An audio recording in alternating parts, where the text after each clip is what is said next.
Previously on Tales from the Flipside. They kind of said, I mean, they kind of told everybody up front, they're like, look, this is kind of its own thing. It's not really, supposed to be like a lead into a movie or anything like that. Wrong, sir. Wrong. They throw Kang on there, then I will, on Friday's Hot 10 show, I will have a sign that says I was wrong. It's all there, black and white, clear as crystal.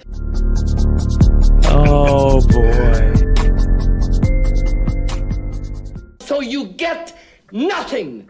You lose. Good day, sir.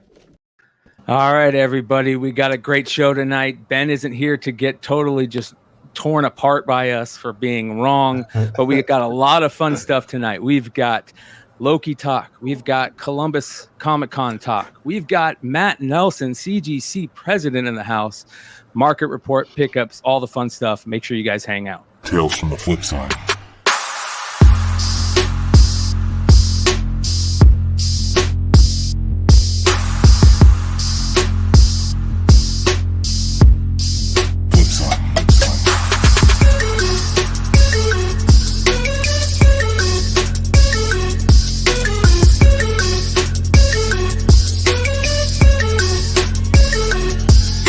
Flipside.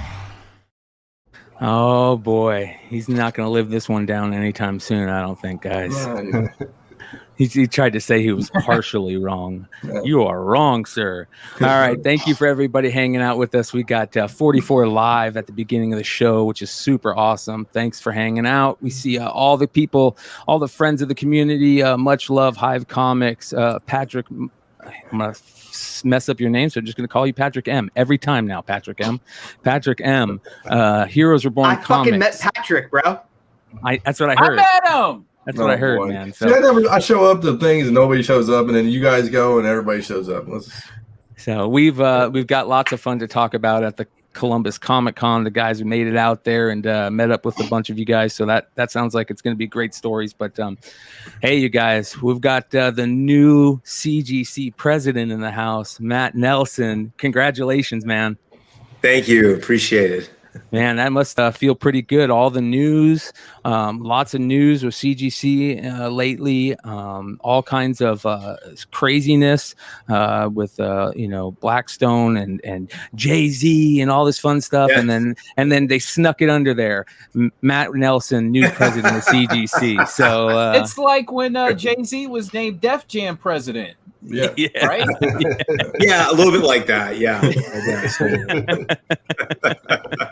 No, it's been crazy. Like all the, just a torrent of info, all the stuff coming out. And so, yeah, we'll get into that later. But it's interesting. Yeah, I'll just simply say that seeing all the comments and responses to it, I realize there's some misconceptions about where things, in some people's minds where they're going. So we'll talk about that. Yeah, hell yeah. Sure.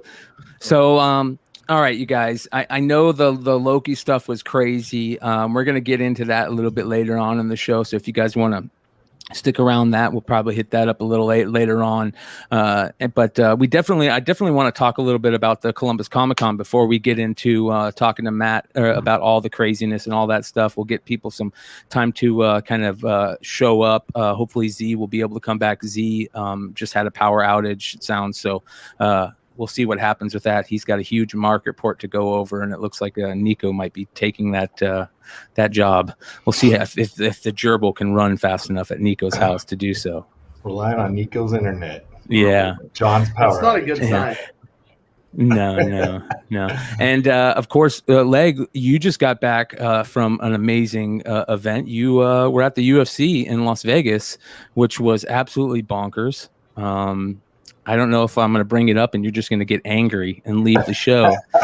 But no, it was a lot of fun. I had a great time. I might have even had Chappelle and Rogan the night before on Friday night, and Donald Rollins opened that up, and surprise guest Tom Segura. So comedy was a lot of fun. UFC was a lot of fun. Wow. Did the weigh-ins, and then at the MGM T-Mobile, then to MGM Grand Garden Arena for the UFC. So I saw Rogan twice in one night, 2 different events, right? I mean, just random. It was cool because the weigh-ins are free and stuff like that. But that's was a long weekend, a long fun weekend. Yeah.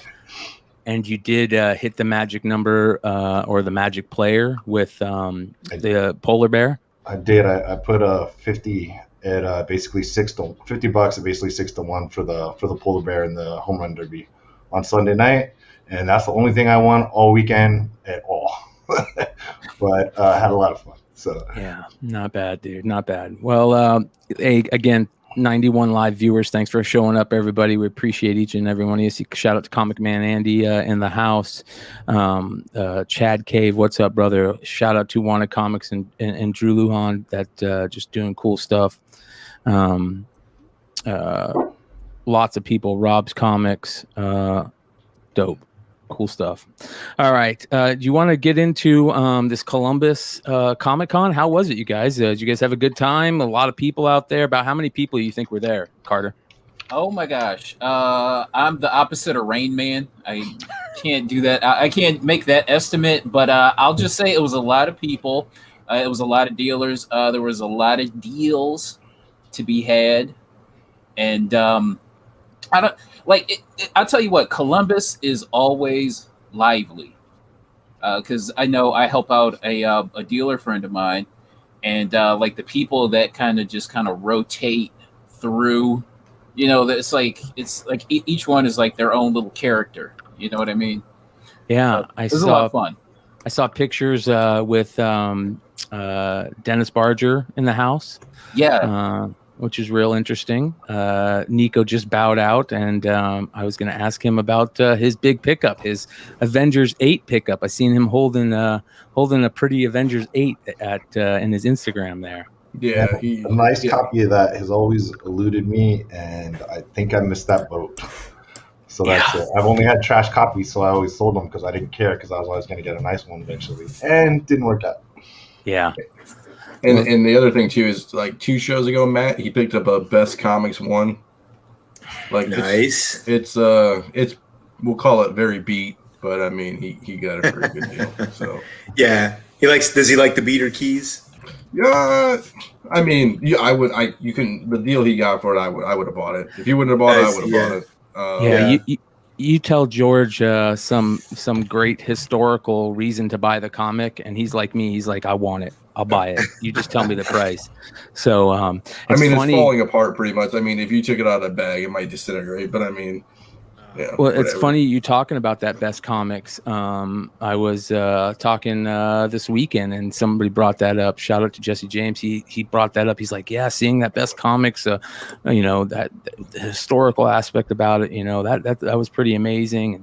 And I think that anytime you add that historical aspect of it to, you know, whatever's in the book, it's like that perfect storm. You get a decent condition, you know, a key issue, and then the history behind it, whether how you got it or whatever. And shout out to Anna Love on Instagram. She's the one who really brought the microscope on it. She's probably one of the best GASA collectors on the planet. And she kind of did a post maybe a week before Nico picked his up. So yeah, it's always informative. So yeah. So what were some of the things that kind of surprised you that you saw out there, Carter? Oh man. For me personally, nothing crazy. It was just kind of like it was just a lot of good deals on books that you thought were had kind of left the station. You know, there were dealers that I had never seen before, which is always a good thing. And I think that if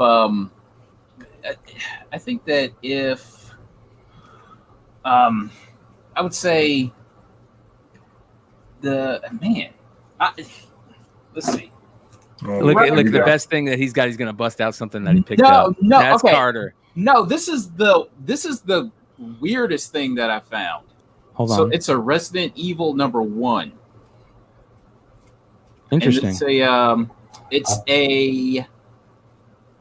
it's a promotional comic, and I don't know anything about it. I legit don't know anything. Is that when the Resident Evil first came out on PlayStation? No, that's the Capcom one that says Capcom on it. This is 2009. Okay. There was like an earlier Resident Evil, I believe early 2000s comic series. So this is Wildstorm 2009 promotional comic, not for resale. I have no clue. Like, I know, like, even like my comic shop has zero info on it. So Wow. There it is. I just bought one of those. Not on the census. It's an RRP. Is it an RRP or a promo? Yep. That's the question. Yep. Yeah. To be or not to be. What up, DS Comics? DS Comics in the house. If you guys aren't watching Old School Comics with James and Dino every Thursday, there's a problem. Good stuff. There is a there. big problem. We are giving away free money in that show. Yeah. So yes, yeah, Matt, are. we talk about Golden Age comics, you know, stuff that modern comics has kind of left the building. We'll say Golden Age. I think you still can get a good deal on if you kind of know what you're looking for. You can. Yes, you can. We told Bill Ponsetti, we said the next time that you have an open night, we got to get you on Old School Comics because the guy just breathes old school comics. It seems. Cool. So I'm always down for any guest, man. Yeah. So. You talking about Bill? Yeah. Oh yeah. He's old school. Yeah. He's he's like, when we the store's changed a lot since we were doing it in the 90s. And he was doing more fun, and I was working for him. And back then it was all about, long boxes took up like 80% of the store, full of like bronze and modern, silver, and gold, whatever. Excuse me. And then the walls were all filled with the keys and all the good stuff, and that was it. And then obviously stores today are completely different because it's like they're they have all kind of different stock, and then the back issues are like non-existent. Yeah, but I call it old school. That's. To me, that's the old school comic shop. The old school comic shops are dying. Period. They're dying. It's a dying breed. Old school comic shops are already endangered, like on the endangered list. You know what I mean? They're an old school comic shop when they have Amazing Spider-Man in the S's. Yeah. One more thing about the show before I got really tongue tied. What I wanted to say was that we ran into a lot of viewers.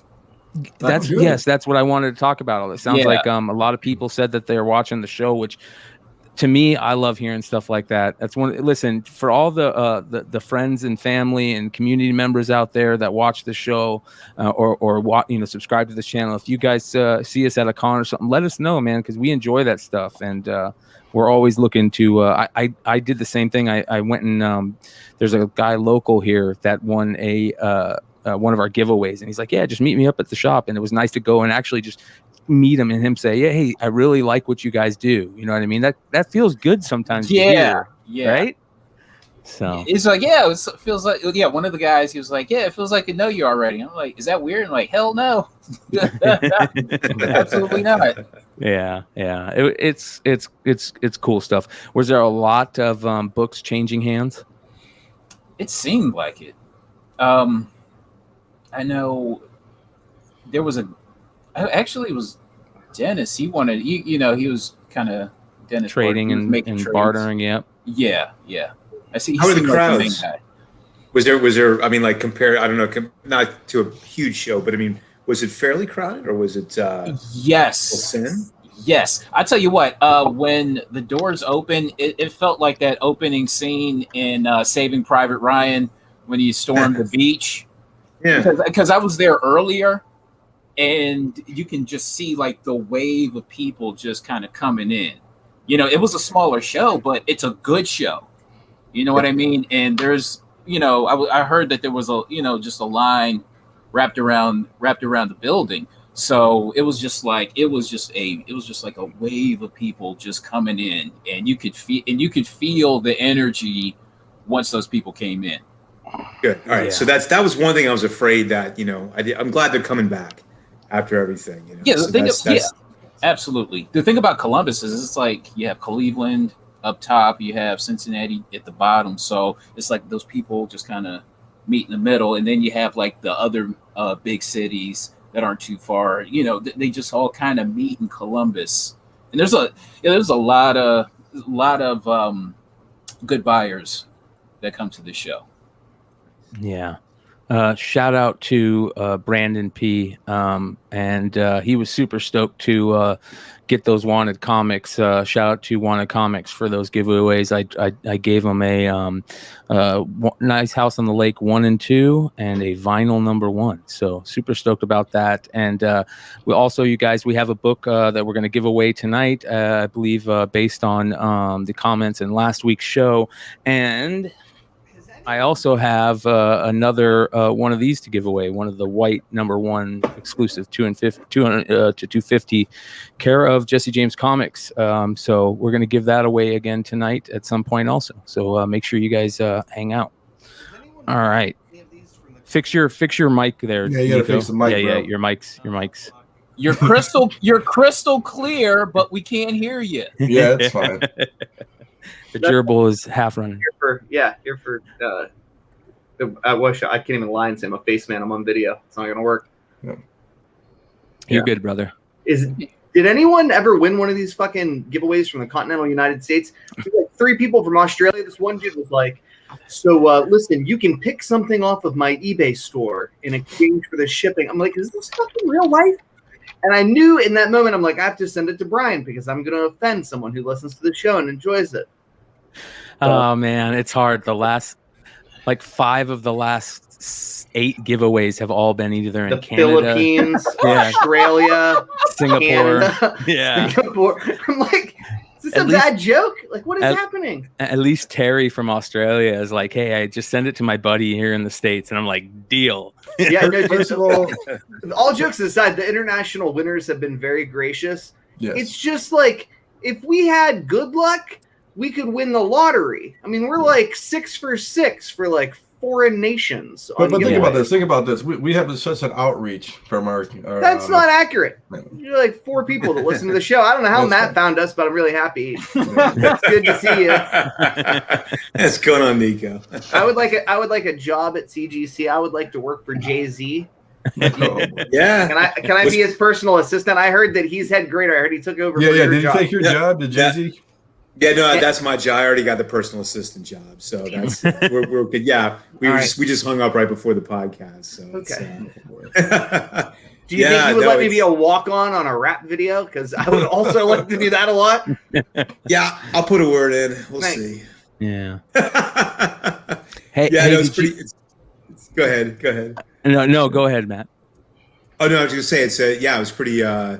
It's pretty wild seeing the list. That's the big one on the list. Of course, we all joke that we all work for Jay-Z now. Yeah. So it's cool. The cool factor just went up. So I was gonna say, Matt, do you have kids? I have 5.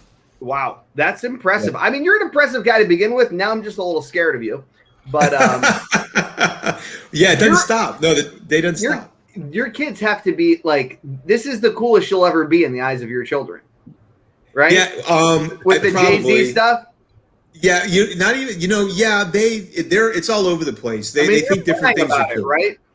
Like, for them at least, like, Jay-Z and we're best friends. Didn't you read that on Facebook? Yeah, my oldest son finds that cool. My oldest daughter, but I was on the local news last Monday, and it's funny because it was like a 3-minute clip, and it was a total fluff piece. It was just like they've been wanting to come in and interview us at local Sarasota news.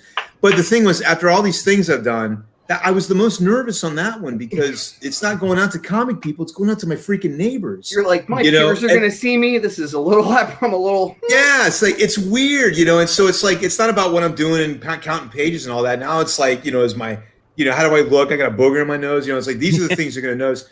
And my son, that's what impressed my little ones was that Dad was on like the television like that, even though it was in Sarasota. So that was so it's all different levels of whatever they think. But at the end of the day, it's just Dad. I'm just Dad. They don't. My James worked for CGC for a few months actually. He's in school, so he came in for the summer and actually worked.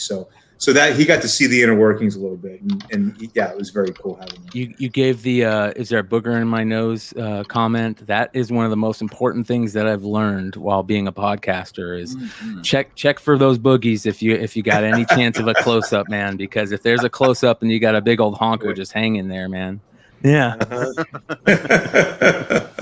Oh God. Hey, make sure you guys like, subscribe, hit the bell so you guys get notified anytime we drop new content. We got great stuff showing up every day on the channel. Tomorrow night will be Comic Book Women. Wednesday night, we've got Dealer Flipside. Thursday night, like I said, Old School Comics. Of course, Friday, the Hot 10 show. Saturday, Modern Comic Mayhem. Sunday, the Star Wars show. And of course, you're here on Monday night for the flagship show. We are at show 180, getting much closer to that 200th episode, guys. That's going to be a lot of fun. And for those of you guys that don't know, we're very close to 5,000 subscribers. If there's anybody hanging out live right now that is not a subscriber, do us a favor, hit that red subscribe button. We're less than, I think, 50 away from 5K, which is a big deal for us. And we would appreciate it if you guys could subscribe and, hang out. All right. I ruined your thunder, Nico. I told Matt about your best comics #1. I'm sorry. Oh, yeah. I need to know what to do with it because I'm not real bright, so I need help. Well, Yeah. do you have it We're there? going to talk about that privately. Yeah. Can you hold Let's it up? see it. Yeah, let's see Yeah. Should I take it out or they can all yell at me? You're I not gonna thought- take I it said out. it was Leave gonna it in, fall apart. dude. Just leave it in there. Hold it up. Touch it. Just hold it up in the bag. Okay. All right. So, yeah. So what do I do with this thing? Well, I think we grade them. I know that. I mean, I can do that, but I mean, like, will you fix it? Can I just send it to you and you'll tell me how much and you'll make it not, Well, it depends on what's wrong with it, but I'll take a look at it. Yeah, I mean, mean, what's wrong with it? Like, is it cover attached or something? Well, okay. Let's. Just be a man and just take it out. That's what I've been Just saying. do it, dude. Screw it. I mean, You if it should have covers the seen the attached, lady. You should have seen the lady when I bought it from her. When she was going to it. Oh, I had to just pay her price to make her stop destroying it in her hands. It was Well, horrible. while you're taking that out, let me tell everybody what this is. This is Best Comics #1 from 1939, and the cover shows the character the Red Mask, and the Red Mask is the first known published African American comic book hero. it's important. So. Really cool historical aspect on a really cool old book that is super rare. When they talk about whitewashing, this poor guy literally got turned white the next issue. Yes, he did. That is dark in Yes. all of the kind of darkest kind of ways. What the fuck? So yeah, she's been well loved, and I believe there's like some extra Are those new staples? I mean, staple action there. I think those Some are new tape. staples. Some tape never gonna get removed. I can't really see the camera, so you guys just That's tell okay, me yeah. like up, down, left, right, Fine. It looks good. Yeah. A, B, What is select, it? start. Flip it over and see the bag, if you can. Put Yeah. another board on top of it and give it a Yeah, flip. it'll be all right. It's old books are easy to sort of handle. yeah, you're not getting You said fingerprints that. on. Yeah, I didn't say that. Yeah, I don't think fingerprints are gonna be a problem on this one. All right. So yeah, it's just got tape and some Yeah, I pieces. mean, this out. isn't, it's not. That's Right, it's- conserved, Matt. I've It's sent conserved. you worse. I've sent you worse, my friend. Sent you worse. That's all. I remember. that- Yeah. I It almost looks a like couple. one of those. What's that guy's name? Like I think Pops or something. The guy that did all the brown. Pops Hollinger. Pop Yeah. Hollinger. Yeah. He taped the spines and I think stapled them, taped them for sure. It was a brown tape. He was doing Yeah. the 40s. Yeah, Uh-huh. and it's boy. weird. Yeah, I haven't seen a lot of them, but I've seen a few.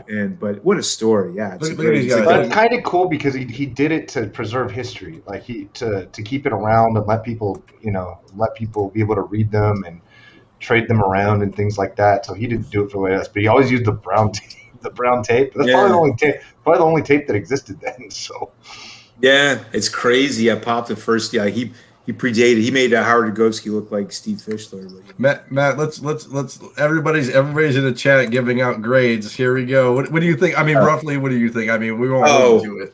Oh, geez. All right, so it's like a square bound. So we treat splits. I don't know. Yeah, it's probably in like the 1 to 2 range, 1.8, 1.5. They're right. I'm seeing the comments. Yeah, Nick Wenzel 1.5, DS Unless the that's probably- centerfold's not probably- there, right? And then it's you will kindly afford me a 0.5 blue label, I think, right? Oh yeah, if the centerfold's missing or paid, it's gonna be a 0.5. Right. Yeah. But it is And what it is. people don't appreciate that, like, a really ugly book is generally not a 0.5. You know what I mean? As long as it's not complete. That looks better than a 0.5. I mean, 0.5 is kind of an unfair grade sometimes. Yeah, because it's like you can have gorgeous books missing pages, although we usually qualify those. Yeah, there's like split spine's another one. You can have 2 1/8s, one with a split spine looks like a VF, and one that looks destroyed. I love the chat. I love the chat's already trying to give him a 2.5. Be generous about it. I have friends. Oh boy. Well, the funny thing is that one of the if we're going to talk to one guy about that type of book, he's sitting here with us tonight. Matt, you originally were named president a while back of CCS, and now you're moving into the president hat again. So, tell us about a little bit. I know we've already gotten to your origins and stuff, but tell us about, how you got into restoration work and finding restoration and wearing that original hat of president of CCS. And if you can answer this, I got a great question from one of our contributors, Joe, Red Hood Comics, who's one of your biggest fans. He's he's a guy you should pay and hire and bring him over to work at CCS. He's I don't know, amazing, freaking nut. But anyway, it's just he works with Rob, I'm assuming. No, Red he's in Hood? Texas, just chilling down there. No, but anyway, he's a guy. Yeah, but long story short, he wants to know. Yeah, he wants to know the best resto attempt that you caught and how you caught him. Like something that if you can think of one, and if you can share it, where you were like, that was fucking genius, but not as genius as I am. Gotcha. Well, the most genius ones are the ones that got biased, I guess, right? Because we never found them. No, but we don't believe that.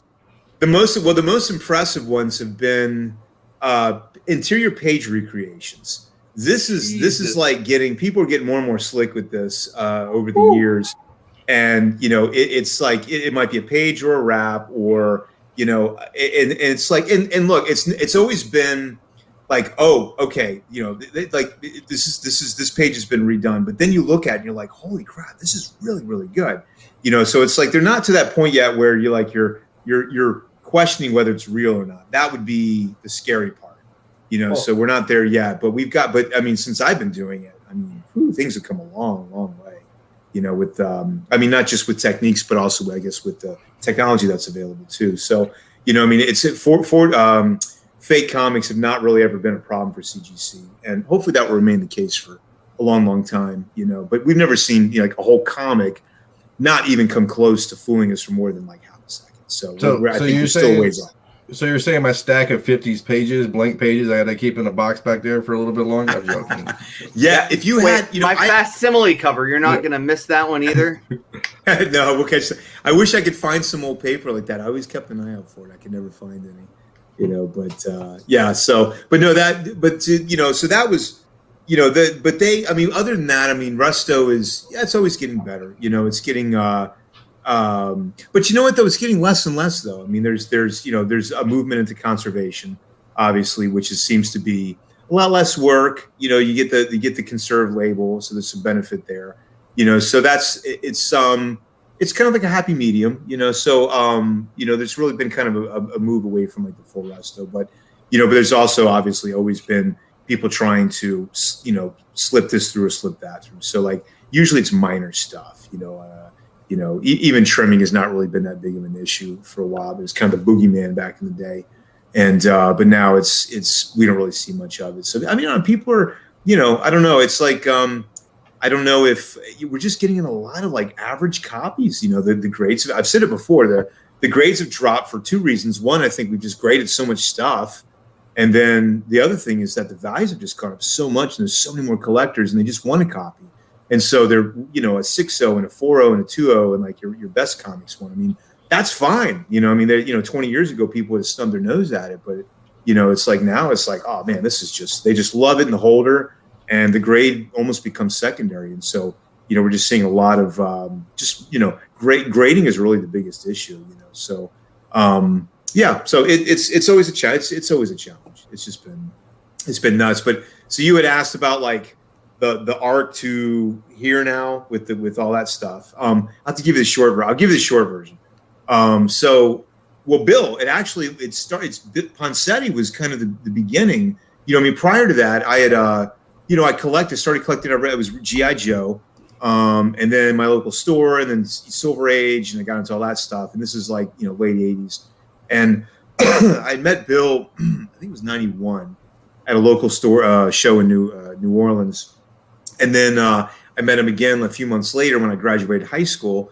And I just found like a little Golden Age collection. So I'm like, oh, this is so cool. I saw you. I just got these books. Check it out. So we did a trade. And then we got talking. He's like, I want to open a store. And he's like, you want to come work for me? And I'm like, yeah, absolutely. So I just started college. And so we opened up More Fun. And like I said, around the death of Superman, it was like late 92.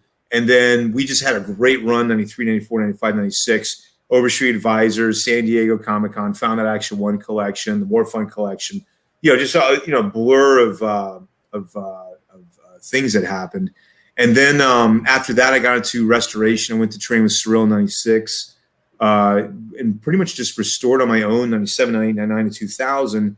And then CGC opened. Well, three things happened. It was the internet, CGC, and then Heritage. So I ended up, CGC opened first. So I started to kind of tailor my services to that.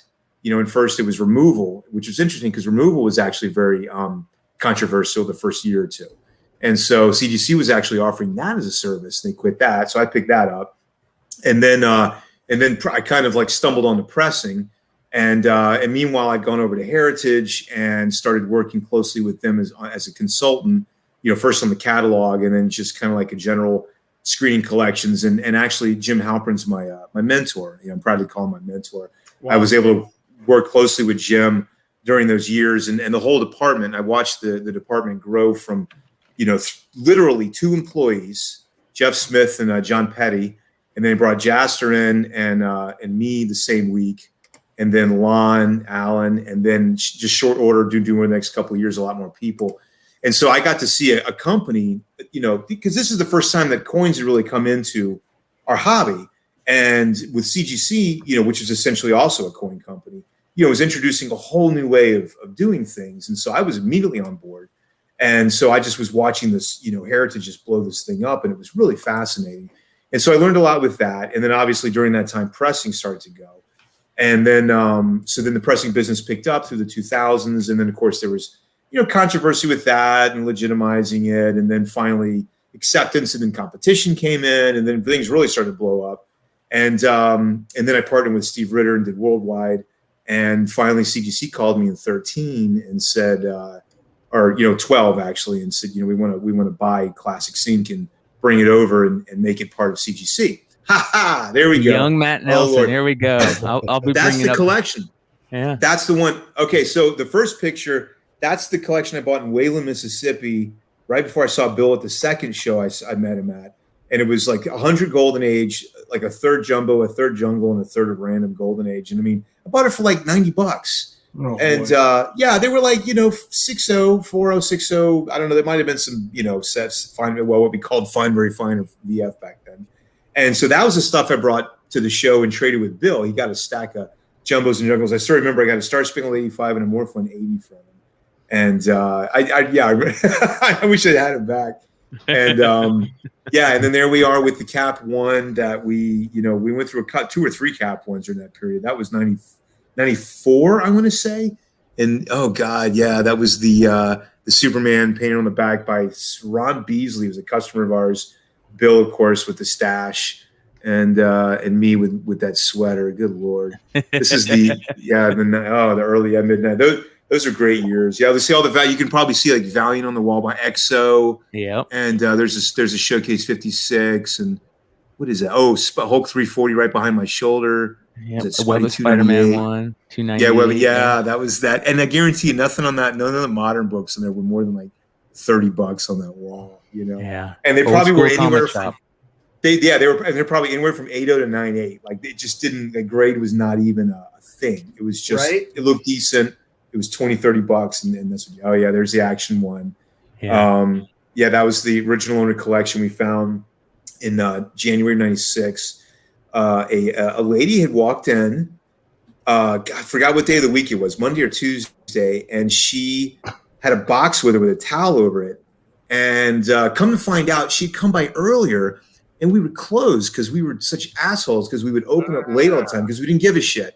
And so like she missed us, and then she went to our competitor, Carl over BSI, and Carl's like, oh, I don't buy this stuff. You know, go see Poncetti. So she comes back to the store, and in the box is Action 2, not the 1, but the 2, the 3, 5, 8, 10, 13, whatever. It's like a stack like this. So we're freaking out. So she says, I think I have the 1 at home. So like, oh my God. So she comes back in later that day and with all of them, and it's 1 through 18 minus the 13. I remember that. There was a handful of pre-hero detectives, some early Morphons, pre-hero and Spectre, not the 52, but the Action 1 through, you know, they were all there. The Actions, that was the big one. And yeah, a bunch of Morphons actually. 14 was in there, like a whole 14, the 20s, the 30s, the 40s. There was like a late 30s collection. It was really nice. And unfortunately, the Action 1 had you can't see, but in the picture, it's got a long tear through the front cover. It starts with the guy in the bottom left and goes through the front cover up into the logo. It was this monster tear. But otherwise, it was like, you know, nice, like a 4.0 or a 5.0 or something. And so we did a deal with the lady. And Friday, we scraped the cash together, or Bill did. And she came back in and did the deal, and we own the run, and you know, yeah, off to the races with that one. You know, so the guy who has the actual one from that collection when we did the deal still has it today. Still has it today. He got it. Yeah, awesome. He got Susan restored it for him. I wasn't in Resto at the time, but she restored it for him. Beautiful job, and yeah, he brought it by a few years ago. We had to get together. Yeah, Susan does great work, man. Susan's underrated. I mean, you know, I mean, she's overrated, but she's underrated when it comes to, most people don't even know who Susan is. Like, you just say Susan, most modern people are like, I don't even know who Susan is. Like, her work's incredible, man. Oh yeah, she was like the bomb, but the restoration, you know, like doing the working with Sotheby's all those years, and she trained with Bill Cyril, the same who I trained with, and she also had some. She did a conservatory in Paris or so. She has a pretty good. She's a great lady. We see each other, you know, every other year in New York, and she's just a really sweet woman, and you know, she really cares about the comics and the work that she does. So for those who are like, for those who are like, what the hell are they talking about? Matt, would you kind of explain who these people are and why they're important? Susan and Bill. Oh, and Bill Poncetti, Susan Ciccone. Yeah. So, well, Susan was kind of she was the top restorer when I was, you know, in the 90s, and you know, even into the 2000s. She was when you're 20 some years old, right? Yeah, and even in the 80s, because she had trained with Bill around early 80s, and she had picked up the mantle, and like nobody else was really restoring in the 80s. I mean, you had like, you know, Gerber was tinkering with it, the photojournals, and you know, there was probably some other people, but Susan was the one that had elevated it, and so she was, and then of course she coupled with Sotheby's in '91 and worked with them through the decade, and so she was the person. And then, you know, there was many of us that were coming up in the '90s, like, you know, Chris Friesen and Tracy Heft and Jennifer DeGraff, and you know, big names that are long gone, probably. I don't even think Jennifer's doing anymore, but Claire's Repairs, and Matt Wilson, Mark Wilson, of course, his brother.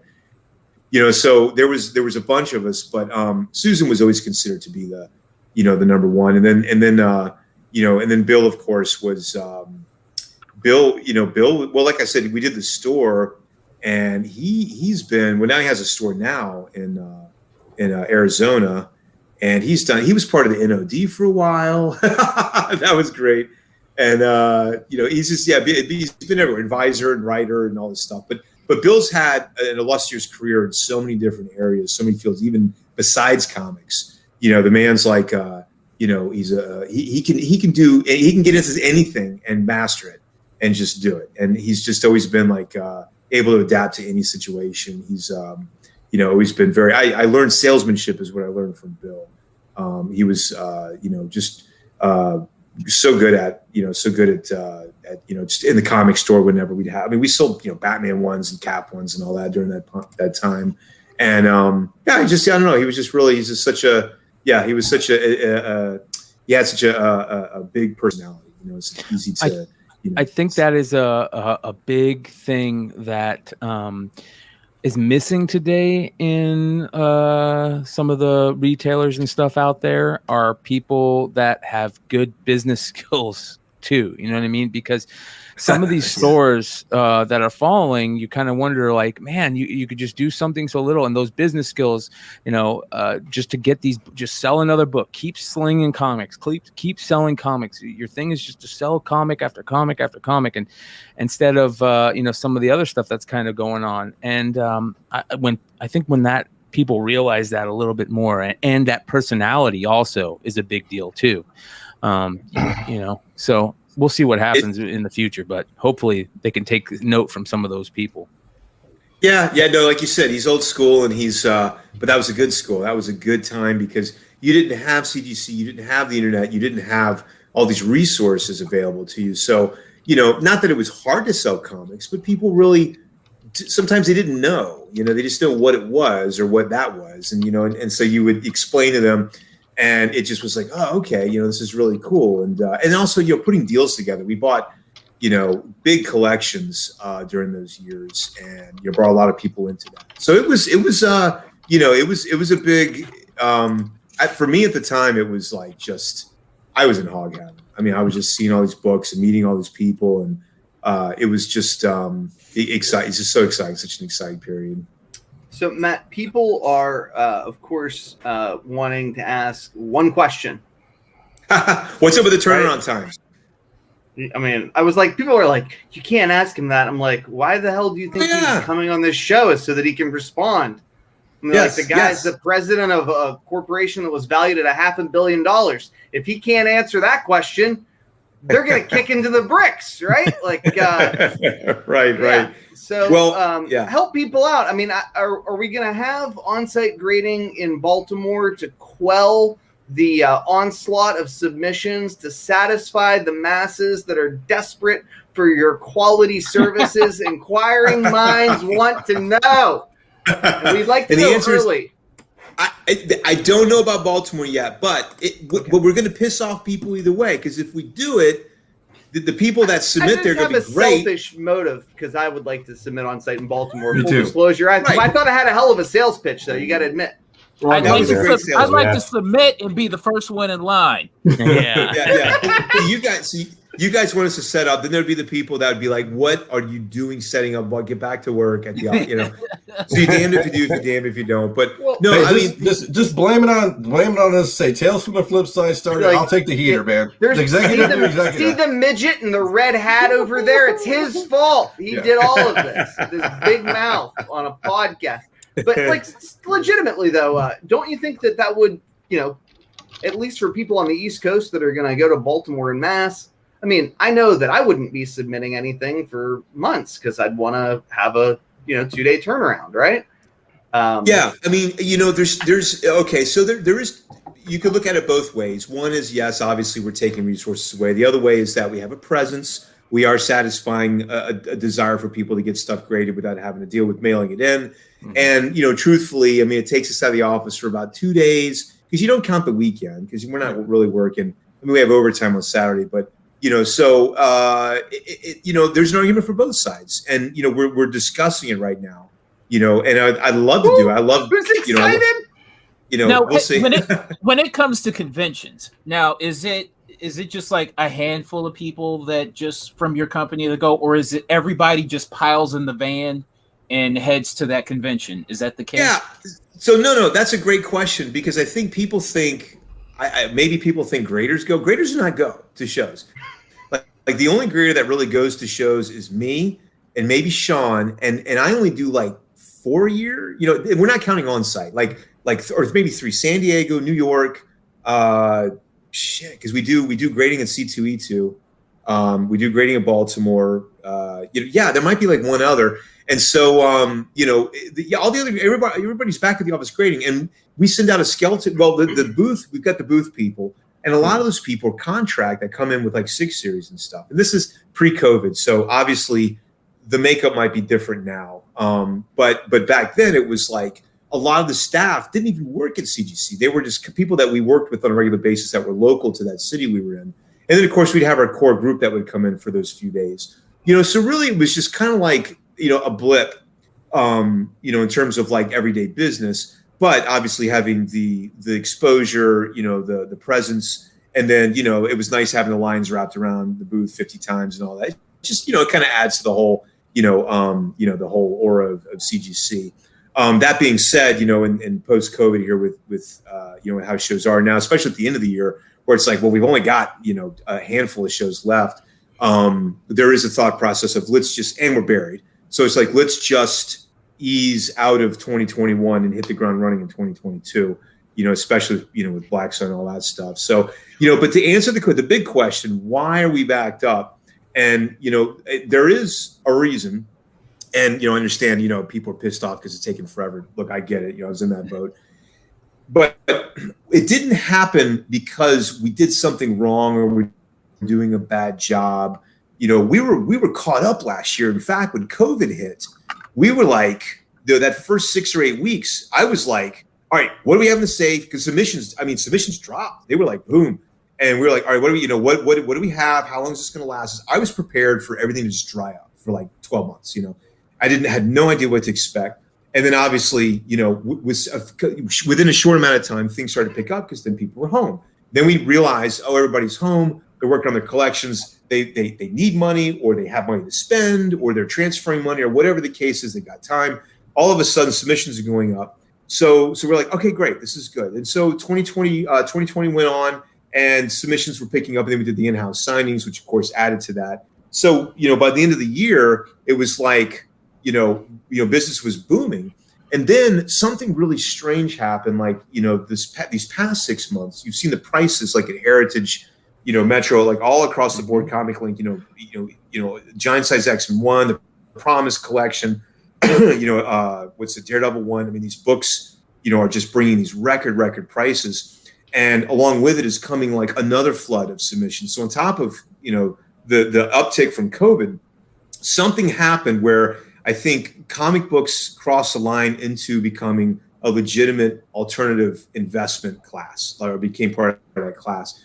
And so all of a sudden now there's like even more people that are moving in, whatever it is, Bitcoin, baseball cards. I mean, there's like, there's all kind of stuff. And so we saw just this massive surge that just hit us. And it didn't just hit us. It hit like, the sports card industry, the coin industry, video games, all this stuff. So, I mean, I don't know, there was it PSA, I think, shut down. They're not taking submissions. Yeah. They haven't for a while.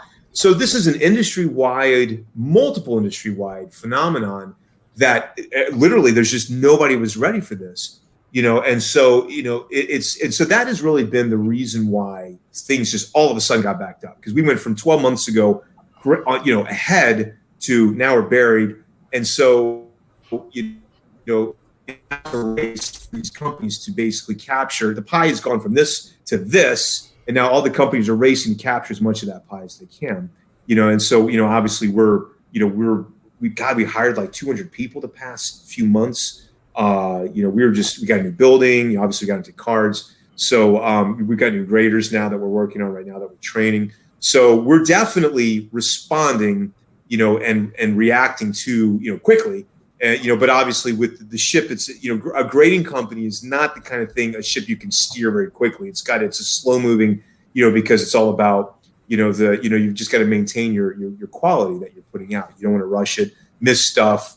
Your grades are off, mistakes are happening, all that stuff. So it's a challenge of trying to maintain that while growing to meet this demand that has all of a sudden been dumped in our lap. So, so I understand everyone's frustration, but we believe us. We are every day. We are like, breaking our necks to try to, to grow this thing. And of course, the Blackstone deal is like letting the valve off, because, we had all these things that we were already trying to do or doing. And then now the flood of books dumps on top of us, which hinders the projects we were working on. And now that becomes priority. But then, and then you need resources and space and, all this stuff. And so here comes Blackstone. It's like, boom. Okay. Now all right, now we can, now now we can really blow this thing out. And, it'll take, I believe it's probably it's probably going to take a little while before it gets better. But I'd like to think by July, that by the end of the year, we're in, a much better spot. And by 2022, we're going to be cruising, so that, that's my hope. But yeah, I mean, it's such a big difference between January to now for the rest of us. For people are getting on fast track books back in a couple weeks, 3 weeks, something like like that. And in fact, almost where people weren't fast tracking, and then now, I mean, it's just like wait. I feel like people are sort of waiting to send books in. Maybe they don't know because we just kind of don't know the amount of time that they're going to sit in there if they're not express or walk through or something like that. So it just I don't know. Do you feel like the submissions levels are lowering? Like, are you getting less? They're still coming. No, it's not. It's like increasing. I don't mean to laugh. I'm sorry. No, it is. It's insane. Laugh because we raised prices. We've got. I mean, it's like they're still coming, and it's like just I don't know. It's like so. It's not even. I can't even think about it anymore because it's just like, well, we just do what we can do. Just keep. Do you hiring guys and training. Have any ideas or something new that you're thinking about doing, or maybe have already put in place to try and? One of the things, hey, we're trying to do this to catch up. Is there any of those things that are happening? Yes. One thing, and the hardest part about this growth is the grading process because, you've got slab, you've got verification, receiving, shipping, customer service, counting, all that. I mean, those jobs can be filled quicker because there's less training involved, obviously. But so grading is the key. And we actually have come up with this really clever process of training graders. Can I ask you this? Do you move them from tier to tier? The graders? Like vintage to modern or modern to vintage, like that? You kind of swap them around as you train them? No, we usually start people off one or the other, and then they'll master one, and then at some point some of them will go to the other side. Depending. Yeah. And again, that's a new thing too, because, the past couple of years, we've gotten big enough now to where, we're interchanging things and cross training, and it's been really, really cool. But now I think that's even more, you're going to see more of that because, all the stuff coming in and all the people that we need to grade books. And this, I can't go. I'm not going to say exactly what we're doing, but we come with this really cool training process to where I think it's producing consistency is the key to this thing, and so far the results have been really good. So I have high hopes that basically we're able to expedite the training process as opposed to what we used to do, which we've always done, which was basically somebody comes in and they sit with somebody for a period of time, and then they sit with somebody else, and they sit, and it goes on for months and months and months. And, I mean, there's a lot of things, like we didn't back then, there was no grading guide, like a explicit one that was online. There was just a lot of things that were kind of like graders were just trying to transfer what they knew in their head to the other person. On the job training type stuff.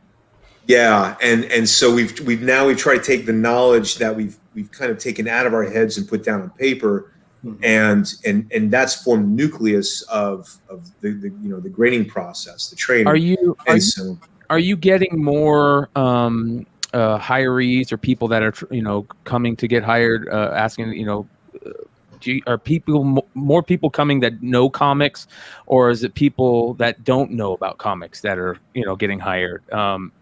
Do you have to know anything about comics to get hired? Yeah, well, it depends on your position. I mean, as far as grading goes, because I interview people, and it's obviously there has to be some level of knowledge there. Not just comics, but also grading too. Yeah. We're not expecting you to be like a restoration expert or a press master or anything like that. But at least some foundation. So that's been we've got people of all stripes that have come in and applied for the job.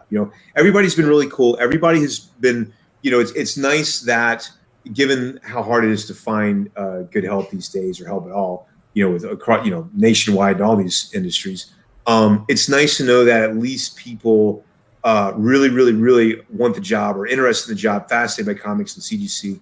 And so they're already coming in with that enthusiasm. So that really helps a lot. And we've hired a few people specifically for grading that have been just, in my opinion, wonderful. I'm pleased to get them. And so so it's been coming in steadily, but it's like it's hard. We're very selective. There's some certain kind of person that we're looking for, and many different things that meet that criteria. But as far as receiving verification, those require some knowledge in comics because obviously you're putting them in. You kind of know what you got to put in. Again, we're not expecting experts, but people that just are familiar with them, liking them, is a bonus. And then obviously, if you get into more of the other positions, then less knowledge is necessary. But we have a lot. Yeah, there's a lot of on-the-job training with that too. What about another thing that I hear people talk about a lot that is something that people want to see? Is there any thoughts of opening any satellite offices to maybe split up where you send submissions and that type of stuff? Maybe, yeah. And see, that's where the Blackstone thing comes in, because we, and let me set a couple things straight here with that and me. First of all, it's funny, I'm reading these comments about the president thing, and it's like, well, that's it. He's done grading now. There's no more grading. He's off. He's dead. And I'm like, what? Where am I going? What I was doing the Friday before and that Monday after is exactly the same. Nothing's changed. Nothing has changed or will change. It's just a title. So I'm still grading books. I'm still doing all the stuff that I was doing before. So I want to say that. Your friends were rooting for you. We thought you were going to get a cushy office, a couple of cigars, some cognac. It's like Mad Men. Yeah. Oh yeah. Yeah, no, I had someone call me and they said, so they got your ivory tower set up yet? Is it all stocked already? You got your mini fridge? And I'm like, no. I'm sitting right here doing exactly the same thing. A lot of people say, and begrudgingly, I guess, we see emails come out every week about in-house signing events, right? I understand it. It's a way to make money. It's a way to, for people who write a whole year without cons, there's a chance you can get creators, who you can't see that whole year. I totally get it, but people are saying, you're having in-house signing events. What's that do with the backlog of inventory? It's like, oh, well, you can take these in-house signings, and then all of a sudden, I'm waiting on my books, and everyone's announcing. It seemed like weekly a new in-house signing every week, and it was like, yeah. Do you remember that one time when Kanye West said George Bush doesn't care about black people? Yeah. The meme they made about you guys is CGC doesn't care about blue labels. Oh wow! Really? That's interesting. It was fucking savage, dude. Yeah, it was savage. And the question is, for a lot of people, they're like, but there's these huge logs. I don't really care if Donny Cates signs another goddamn book. Push those people over and make them learn how to grade. Put them in a line. Matt's got a VHS program and like an online computer school. Can't we just have them grade our blue labels? To those critics, that's what do you say? What do you say? Because it's like, on one hand, you make a good point that, continuing to, do things that bring in even more books obviously doesn't help the situation. But then on the other hand, the business side, you're like, I don't want to turn this, you don't want to turn off what's working, what's a good thing, because, obviously we want, we've got plans to get in front of this thing. How long that's going to take, I don't know. But, I don't know. The businessman in me, it just doesn't, with PSA's decision. Can I tell you a good argument that you should make as your friendly neighborhood free pro bono lawyer? Yes. It's not, you can't make this argument because of who you are and you're kind and decent and professional, but it's not like Marvel and DC are paying these people huge bonus checks. Cut Donny Cates a break. The guy needs a little bit of cash. You know what I mean? Yeah, there you go. There you go. This is a reward for the creators. It really is. All jokes aside. But I think, are those the same people, the guys that facilitate the signature series? I mean, that's not taking away from the grading. No, not at all. No, the graders are, they come in and they grade, and I'm right there with them every day. They are uninterrupted by, they have pushed everything away from us to let us do what we have to do. and make our jobs as simple and streamlined as possible. Now, for those who are concerned that you will shut down grading like PSA, will you at least commit to shut down the Signature Series program before you would ever shut down? You know what I mean? Like CGC does care about blue labels, right? Hey, I care about blue labels. I love blue labels. Okay. You know, so yeah, I care very much. But you guys would shut down the Signature Series before you would shut down it all, right? You would just slow down that, and right? Sure, I get. You know, yeah, we would never shut down anything, but I don't think. But yes, we would if our back was against the wall. I like the sound of that even better. That's yeah. No, we would. Yeah, we would. I'm sure we would. You know, curtail whatever. You know, 60 whatever was coming in. But you know, I don't think we are. But yeah, I mean, we would never. We would never take you off the hot seat. Can I ask one not so controversial question? Sure. WADA has been acquired, right? Yes. It looks like PSA is at least allegedly going to buy, and I don't understand what any of this stuff is, SGC. Do you think there's a move towards consolidation of encapsulation and grading companies, or? Possibly. Yeah, they bought. So you just said they bought SGC, really? I didn't hear that. No. Rumored. That's in the rumors. Yeah, okay. It's in the rumors, but it's coming. That's interesting because SGC spun off from us 20 years ago or something. Yes, it's possible. I don't know what's in play, but certainly with the movements, with obviously collectors selling last year, and then the Blackstone deal, and then WADA and all this other stuff. There's a move. I think I could definitely see moves to consolidate, to maybe spin off, or grow these new verticals, or whatever. I mean, it's the bottom line is the landscape has started to change dramatically and is going to keep changing probably for the foreseeable future right now. I think comics have entered into some other level, some other thing I can't even explain. We're all left scratching our head, but I mean, it's a great thing. I think it's a great thing for the hobby, the community, everything at large, because it's just bringing a lot more awareness of comic books to a larger crowd. Of course, with that comes higher prices, more submissions, and like yada yada yada and all that stuff. But yeah, absolutely. I think we're being brought out of this cottage industry, thing that we've been in, and now we're in the big leagues now. And you've got billionaires that are coming in, companies, and saying, let's move these pieces around, do this and that and the other thing. So yeah, I can see that coming. I don't have we're just at the beginning of our thing, so I have nothing to. One of the questions, but I mean, Matt, do you see how people are really stressed though? Like, in fact, I mean, you basically only have one competitor. A lot of people use your company to value their comics, to be able to make money, to make money that as a living and stuff like that. If I don't get my books back in a week, right, I'm still gonna eat. Everything's gonna be okay. But it's sort of stressful for the future for a lot of people, a lot of comic book people that might not know. You know what I mean? Are the stressed about, are the grading prices gonna double in a few months? Are the books, is the process gonna speed up as you're hiring people? You assume the answer is yes, but we don't. I know it's a new world for you. It's a new world for us too, where we're used to getting our books back. Unlike in 5 years ago, we didn't know, and then everything was great for a lot of years, and then now it's slowed so much that it becomes a very stressful topic for a lot of people, and on a lot of people's honestly on their wallets and things like that. So I mean, I don't know when it's.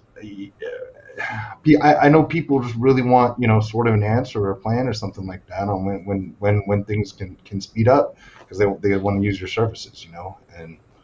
Yeah. I wish I had, no, and you're right. There are people that, have built businesses around CGC and depend on it for their livelihood.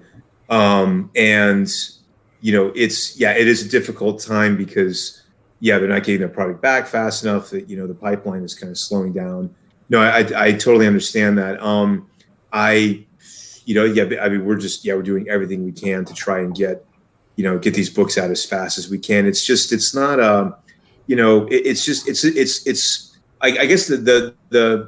the hardest thing about it is that it's just grading cannot go. It's hard to find good graders, and graders can only grade so many books in a day.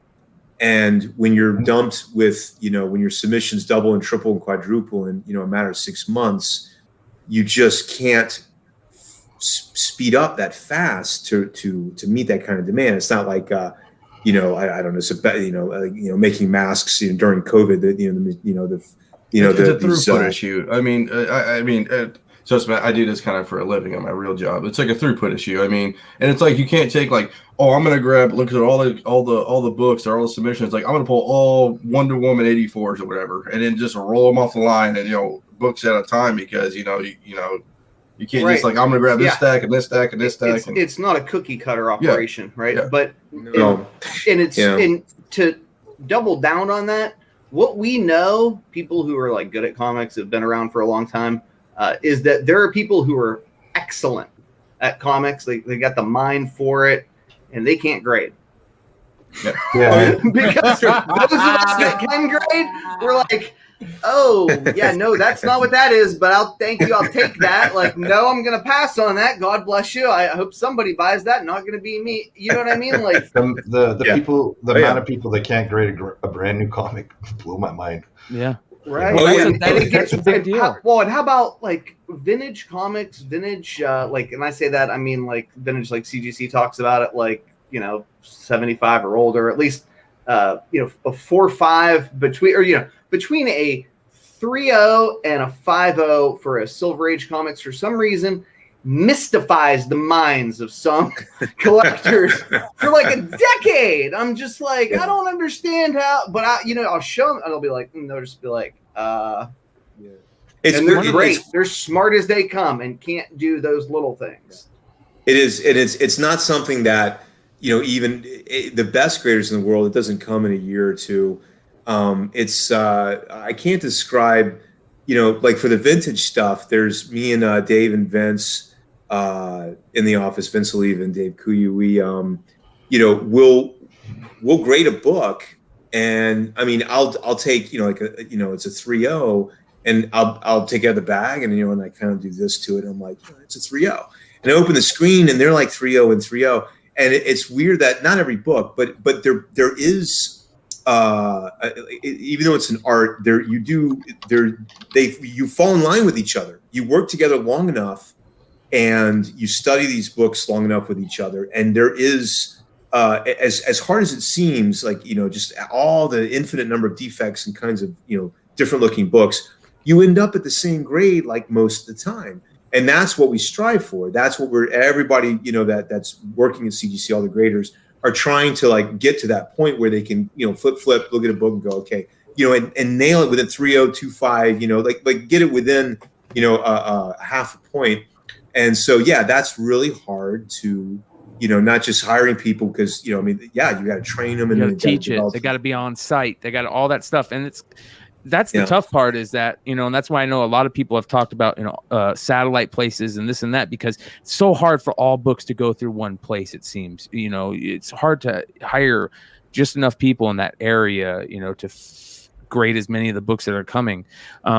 Anyways, one of the questions that has been asked that I want to, that the commenters have asked is, has there been any immediate changes since the Blackstone purchase? Like anything that they've done or immediate things since the purchase? Other than your ivory tower. Yes. The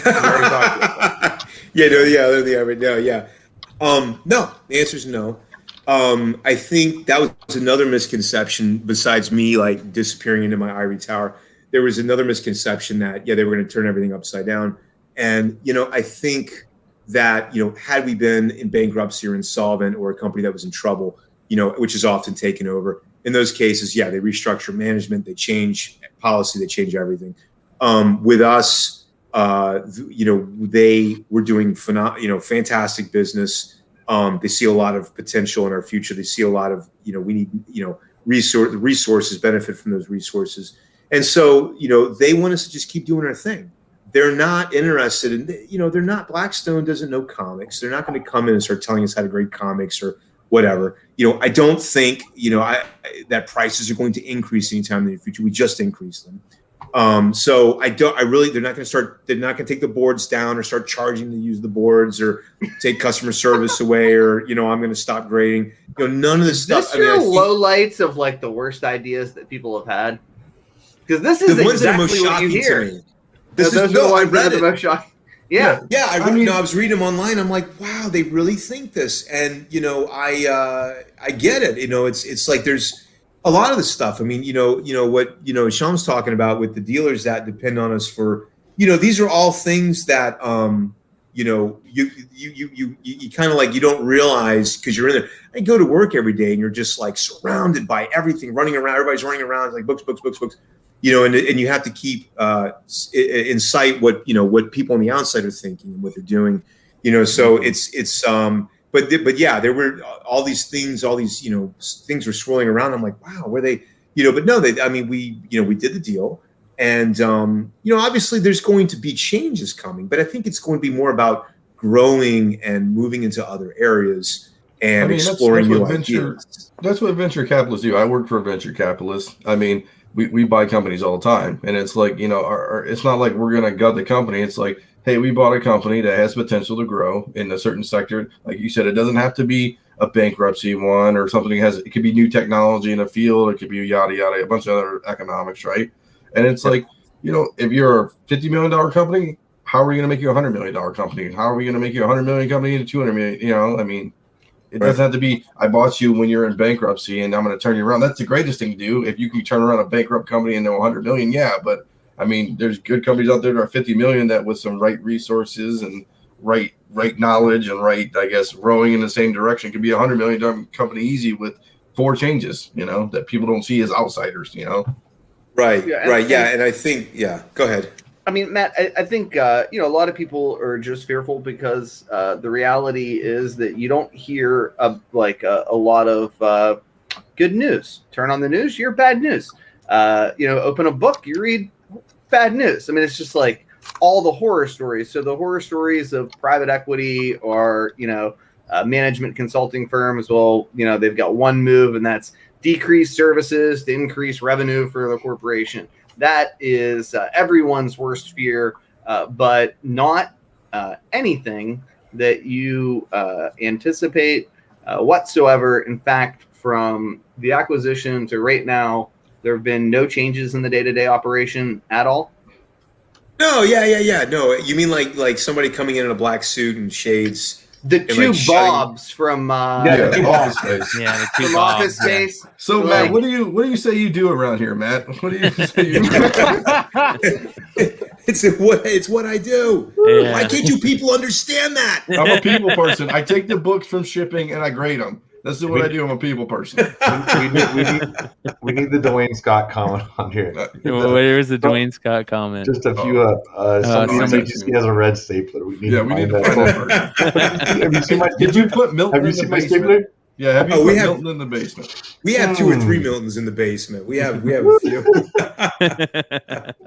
I mean, yeah, and like you said, it just, sometimes, having outsiders come in is a good thing. I mean, like you said, everybody, I know Nico hates consultants, but, consultants are. No, but it's what I champion. I think you guys would all agree, like on this podcast, every time we acquire somebody for the podcast, I'm like, they have insight. They've got it for about 6 weeks. We should listen to everything they say. And before they get dumb like the rest of us, they've got objectivity that we lack. It's hard to see the forest when you're smack dab in the middle of it staring at one tree. So I'm excited. I hope this works well. No, I think so. If anything, Blackstone, we're talking about 2 things here. We're talking about backed up turn times, and we're talking about the fear of this, this buyout. Whereas I think the 2 are completely related in a good way. I think if anything, Blackstone is going to get us back on time faster than we would have on our own. That's the bottom line. And it's not going to happen next month or even in 3 months, but we're feverishly working, and now we've got, they've got our back. And so I think, I'm really, really excited about, not just getting out of this hole that we're in, that everybody's in, but all the new ideas and new things that we're going to be getting into in 2022 and 2023, it's going to be really, that's when things are going to really be interesting, as if they haven't been, right, the past couple of years. Yeah, so we've got, of course, all the stuff that we had in the pipeline, leading up to this point. Nobody's mentioned pulps. I'm excited about pulps. Oh, yeah. Does anybody collect pulps here? Oh, yeah. I have one. Pulp. Yeah, I love them. Looks like I'm traveling. It's somewhere out there. I don't even know where I put it. It's somewhere. Oh, right here, I think. Is it? No, it's somewhere. Pulp? Yeah, it's somewhere. I don't know. Carter, we're traveling for our thing. We got a thing, you and I. I'm down for it. All right. We got a thing. Matt, thanks for the hot tip. Right there, see? You're a kind soul. I collect some What pulp. is that? I don't even recognize that. What is that? I bought it for cheap, man. Astounding science fiction, I guess. Oh, okay, okay. That's like 54. that looks like a digest, actually. Is that a Yeah, digest? I don't Like know. the 50, yeah, the 50s, yeah. Yeah, That's I don't know, that's man. what, dude. That's what digest is what killed pulps, man. That's what. Yeah, I don't know. I just Look buy at you, stuff man. Jeez. I just You bring buy it up stuff when with you kill them. covers. I don't know. Hey, Pulp. so can you tell us any more? Yeah, I mean, yeah. Look, it's not a big secret now. I mean, it's like we were on a few times before, and I was like, oh god, I hope they don't ask you about pulps. But it's kind of we're obviously we're we're on the fast track to get this thing out, and I'm really excited about it because I fell in love with these things a couple of years ago, and I have just been like, you talk about like me and Poncetti back in the '90s. I feel like it's the '90s all over again. I'm like I'm like a kid rediscovering comics all over again, except they're pulps, and I'm learning all about them and all the cool stuff in them and the cover artists and the rarity and who owns what and the grading, and like it's just it's thrilling. Yeah, it's so He's a smart guy, thrilling. guy. So I'm really. What's that? Is trimming going to be a purple label for pulps? I mean, those books are all trimmed. No, right. No, trimming will not be. No. We figured. Yeah, we're going to factor it into the grade. Okay. We got a few things. I can't tell you everything, but you're going to find out soon enough. We got some really cool stuff with pulps. But yeah, the trimming is not going to be purple label. There has to be a purple label though, because I mean we're gonna widen the parameters a little bit and make it more a little bit more glue repairs, color touch. You see, that's the three things you see. You see trimming, tape, or four things: trimming, tape, glue, and really not that much color touch. It's really trimming, tape, and glue on pulps. And then there's other factors to pulps that are kind of unique to them. But for the most part, they're like, large square bounds with overhang. The paper's a little different, but they're kind of a similar animal. And but they're like set back 10 years. And so like comics, the golden age are like 38 to 48 or whatever. Golden age of pulps are like 30 to 40. Yeah, Starling Nest. That was at 1950. Yeah, that's the classic robot cover. Oh. That's a great book. Now you talk about yep, there you go. Yeah, Margaret Brundage cover. First Conan cover. First what? First Conan cover. Is that Conan? Yep. He looks like right. He looks like Rudolph Valentino, but this is Conan. Absolutely. Yeah, because he only appeared on that and like a couple other Weird Tales covers, and that was it, right? Mm-hmm. Yeah. There's exciting, but it's man. Oh, it's great. I could go. Don't get me started on pulps. It was Brian that made the. I think it was Brian that made the point about page count when it comes to pulps. That's Matt. That was Matt's point when I interviewed him. Okay. God, 2-3 years ago. Remember, I was harassing you about pulps then. Yeah. Oh, we've been looking to get into them for years. You're like, I don't want to count the pages. Do you? And then the other thing too is I gotta because our community is really they'll hate me. Any update on the foreign comic program? They remember foreign. Yeah. Okay. So that's another thing. So that foreign was like with pulps. That was another project that was kind of happening concurrently. So that's it's funny because that's different because. The foreign, we've kind of switched over, and we're doing what came out that we were doing, but we never made a formal announcement about it. And there was a couple of reasons for that, which we are eventually going to do that. We were planning on doing it like 3 months ago, but part of the reason was the submissions just blew up, and we were trying to still kind of get more of a big picture with the foreign comics. And then the other reason is, so we kind of just got sidetracked with all the submissions, but we decided we'll just wait until let things settle down, but also give us time to kind of wrap our heads around this, because the foreign thing is like really, really, really, really complicated. So we got a database of information. I got a guy that I'm working with. He's fantastic. We got a whole bunch of books that we got in that we were able to grade and get samples from and kind of, just see, just what they were like and all that stuff, like a mini at one time as opposed to like a trickle. And so we got all of the stuff figured out. And then of course the new labeling system, which was kind of like identifying the comic book, but by the American version. But that's where it gets complicated and that's where we kind of pumped the brakes a little bit because, we were waiting for feedback from everybody before we went into this like head first. And, it's funny because it makes a lot of sense here. It makes some sense here and it makes no sense here. Right. So and then there's like everything in between. And so we've realized there's the Marvel comics are very straightforward, the 60s, 70s, you got, sure, the numbering's off, but it's clearly, the cover is Spider-Man 5. The story is Spider-Man 5. It's the first time it appeared in whatever country. Very straightforward. Then you get into then you start getting into these other comics where it's like, the cover is from Spider-Man 5, but the interior is from like FF60. Correct. Or it's got FF5 and 6 in it, or here's one Spider-Man 300 with 298 through 300 in it, or 252, 230, 238. Why don't we just make a notation like you do? Like it's like Wonder Woman, first ad for Wonder Woman. Why don't we put that as a notation on Because if you want to sell the Swedish version of ASM, and hey, for all you foreign people, hate me because I don't know what these books really are. If you want to sell the Swedish version of ASM 300, it looks like that on the cover, and it's called Gestoidal, whatever, Brussels sprouts, or I don't know. And you put that on the cover, nobody knows what it is, and then inside of it, it's actually $298, and well, that pisses people off too, because you can't put 300 on the top because somebody's really angry because actually inside of it, it's that. I mean, there's just a lot of there's no easy fix for that one. I wouldn't want to be you guys. And I keep telling all of the people that are crying about it, just be happy they're grading them. But yeah. Well, I'd say the biggest thing was the title switch, which was, kind of to do with, we can't even put in the font. We don't have the what's it called? The letters for the non-Latin based languages, so Arabic, Russian, it does, we can't even put that in the label.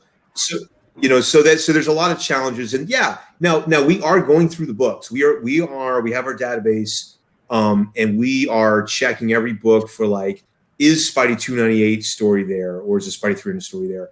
Sometimes it's and if it's not there, then we will take all that off the label. Or if the book was say it was printed, say there's two versions of Spidey 300 and one came out. No, that's a bad example. Let's say Spidey 129. And one version came out in 1979 in Italy, and then there's another one that came out in 87. Well, we'll call the one from 79 the first appearance of Punisher in Italy. So that's the first appearance of Punisher. This comic is the first appearance of Punisher, in Italy. But then the second one's a reprint, and so we got to pull all that information out. Or we'll get an Italian version that has the cover, but no Spidey 129. We'll pull that information out. So it's where do you draw the line with this stuff? It's really, and that's just Marvel. Then you get into DC. Then you get into Disney, and you get into the Golden Age, and then how you get into these really crazy. How about the Brazilian Golden Age non-canon stuff, the non-canon stuff? I don't envy any of you. Yeah. And can I ask you this question, because it leads we're straight into it. A lot of people want some input on their dang labels, right? They want to put a happy birthday on there, or they want the flip book on, or does that sort of all right, this is what we're thinking about putting on it, but you have one of four options, select make a lot more sense for the foreign language comics? Or the only problem with that is that if we get multiple copies of them, we got to keep them consistent. Okay. And so I found that, leaving that open-ended is a little dangerous because you get two for the people census. For the census and just consistency's sake in general, I think. What what about tricky. this is kind of on the same thing, and a lot of people are asking this in the comments. What about when it comes to, like, for example, a modern book that just comes out, and we find out that this appearance is not really this first appearance, and vice versa, and that type of stuff. How do those things get changed? Do you accept information? You know, if somebody says, "Hey, I think this is wrong," can they send information to you guys, and you guys look at it and you say, "Yeah, we agree," and you change it? How does that stuff get changed? Yeah, I mean, yeah, absolutely. We will modify label text or art and key comments on books. We'll fix things if they're incorrect. I will say that major stuff, like we usually get major stuff right out the gate, you know, whether it's variants or first appearances or, you know, whatever the case is. But usually the stuff that we modify or add are minor things or things that become relevant later on. Like, you know, something gets greenlit in Hollywood and all of a sudden this comic book's got its first appearance of whoever. And then we start getting the calls and we're like, all right, start putting that on the label, you know, or there's a, you know, there's a mistake or whatever it is. We have the, you know, we've added, you know, artists to families have contacted us and we've added more information about, you know, older artists from the past. So yeah, so the art and key comments are definitely always open to modification, correction, addition. And we're open to that feedback. Absolutely. You know, I mean, we'll make a call, but you know, if we feel that it's valid to the comic, you know, or correct that, we'll definitely fix it, you know, change Matt, it or add it or whatever. Yeah. What about this is a foreign Oh boy. Marvel trading card. It's a foreign Marvel trading card. Instead of Dino? Yeah, change it. I don't have the thing. Foreign Here we Marvel. go. That's the first or rookie card or whatever the hell you want to call it of Wolverine. Rookie It's card. from yeah, you ready? It's from another country. Yeah. I don't care about Pokemon Oh boy.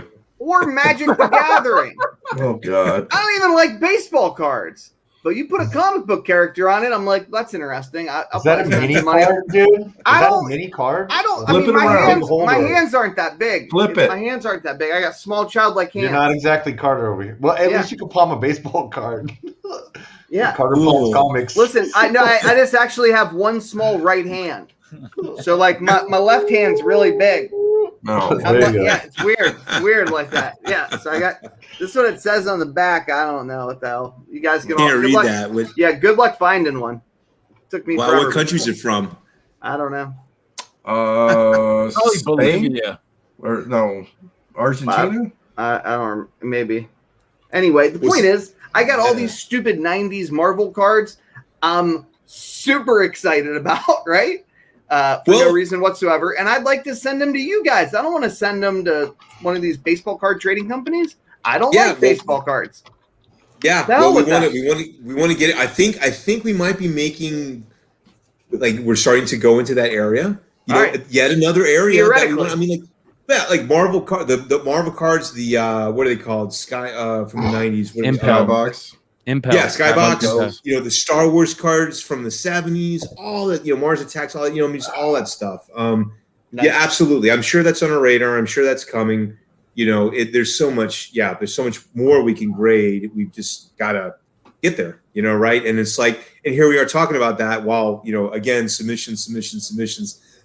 You know, the backlog is you know, the specter that's looming. So we've got to, you know, but that's the good thing about, you know, the current state of things is that we can do things laterally. You know, we can instead of having to worry about this and put this over on the back burner, you know, we can do everything all at once. And so that's you know, where the resources come in. So, you know, the market is just, you know, hungry for all this stuff. And, Well, you know, I think it's going to be exciting. Yeah. one thing that is super clear to the anger of a lot of people that I get it, you know, there's people that like one company over the other, but CGC is the lead dog in this pack right now, and it shows in secondary sales from 20 to 50%, sometimes more, depending on what the book is.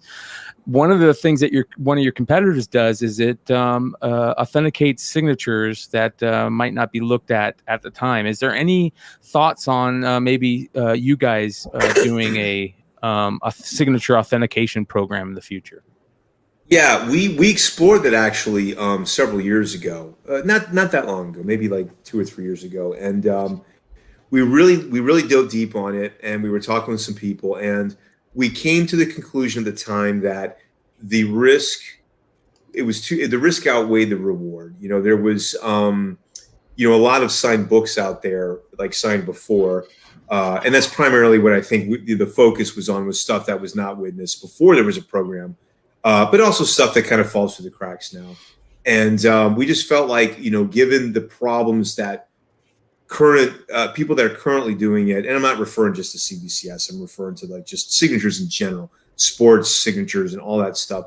Signatures are very, very hard. Yeah, there's a lot. It's all it takes is 1 or 2 or 3 mistakes, and then people don't, then the trust level goes down. And I think, we can trust 6 Series. That's going to be 100%. And so that one at the time was just, I think the risk just was too much for us to take at the time. That may change in the future, and one concern I had was that, a small chance that, say, Jack Kirby, if we did it, Steve Ditko or Jack Kirby's signature is going to go through the roof. Then, because I believe that every book signed by them that we see in the grading room, that we say, written on page 1 in pen, is legit, because there's no impetus, there's no reason for people to forge it. But if all of a sudden we start, authenticating these things, and now Steve Ditko signatures are going for $5,000 and $10,000, then the forgeries start, and now more. They're going to go for more.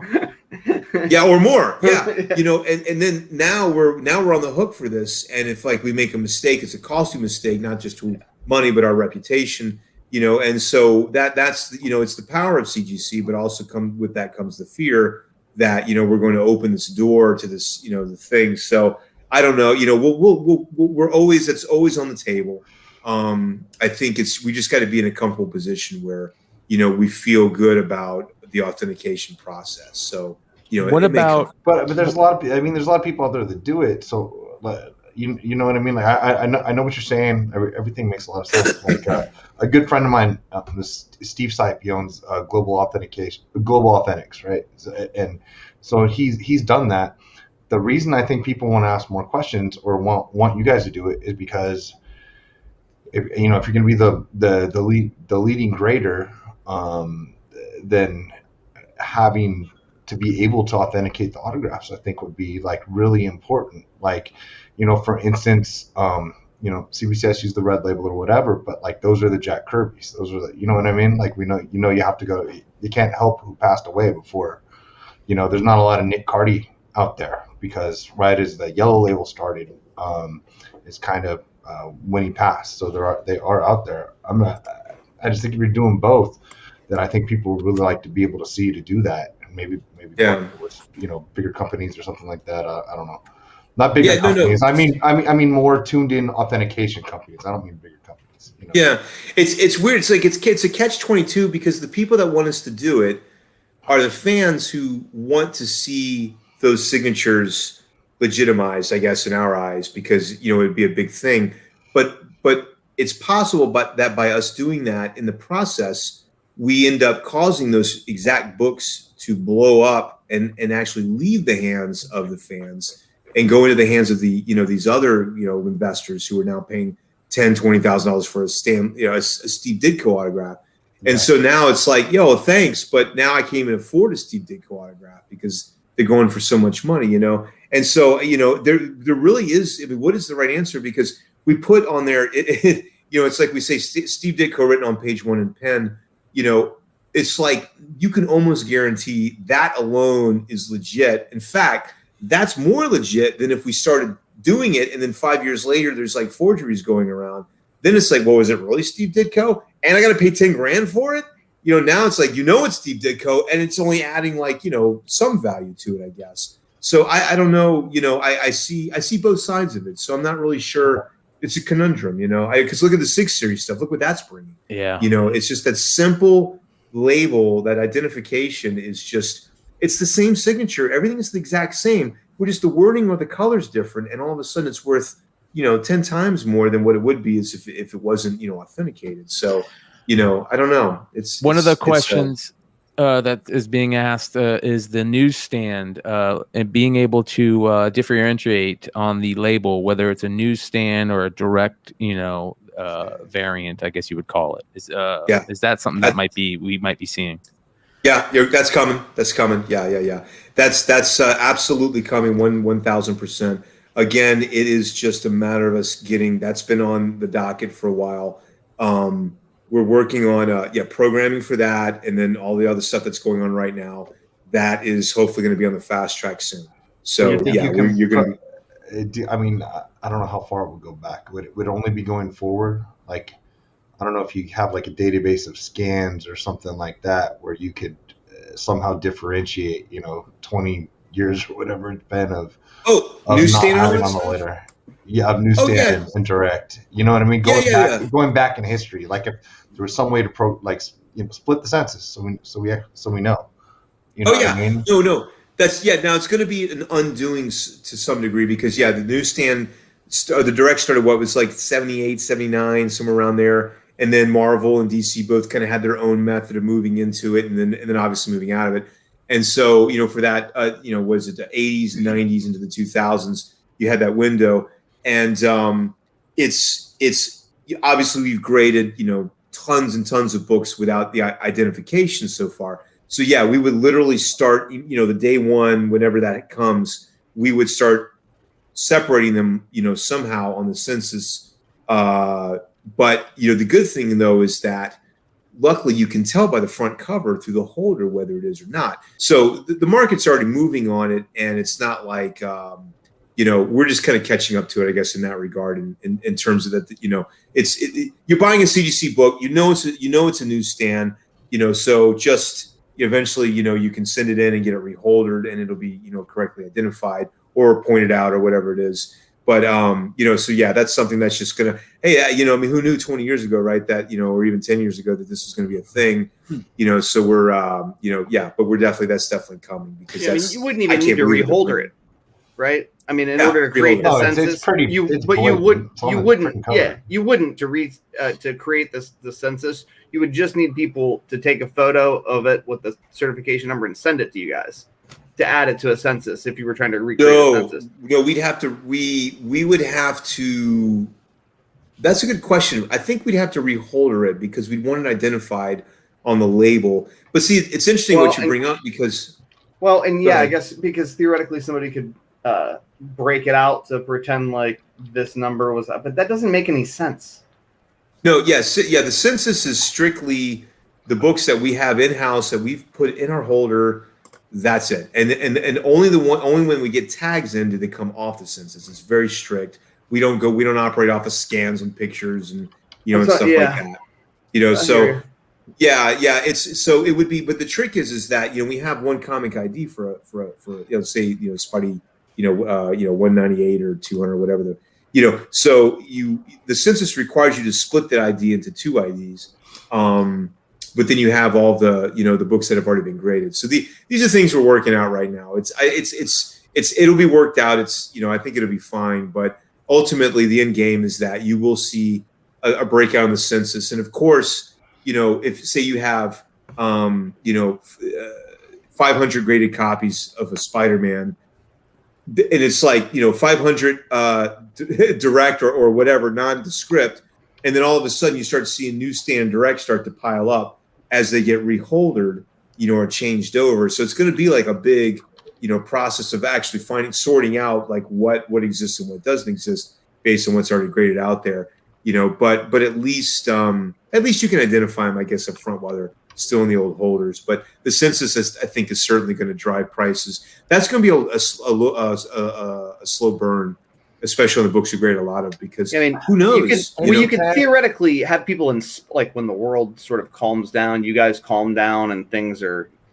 normal. I like that you say 2022. I hope to God you're right. You could theoretically have your employees inspect the books and the holders and change them by the certification numbers at cons. I'm like you. It doesn't make any sense to me. Like, take a picture of it and send it in. Why someone would try to screw with that? But people are wackos in our community in ways that like defies logic. So I can appreciate why you would be like, no, there'll be some sort of fraud that may make 0% sense, but as a matter of public policy, we're just not going to do it. And I guess, my question is like the thing that I've seen other collectible people do, but not comics, are these smart labels. The QR codes? You mean like those? Like they're QR codes. And I saw a guy today who I actually want to put you in touch with.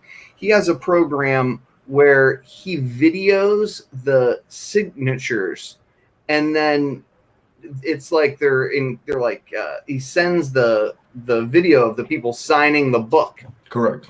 I've seen that. Yeah, it comes up. Which I thought was pretty damn cool. That's cool. Yeah. You know what I mean? You just click on it. You just like, I don't know. It's a QR code. He has a QR code. Yeah, on a label. And I assume there are like some other neat things like that you guys have at least considered doing. I mean, is there any hope that we're going to move on some of that stuff as the years roll on?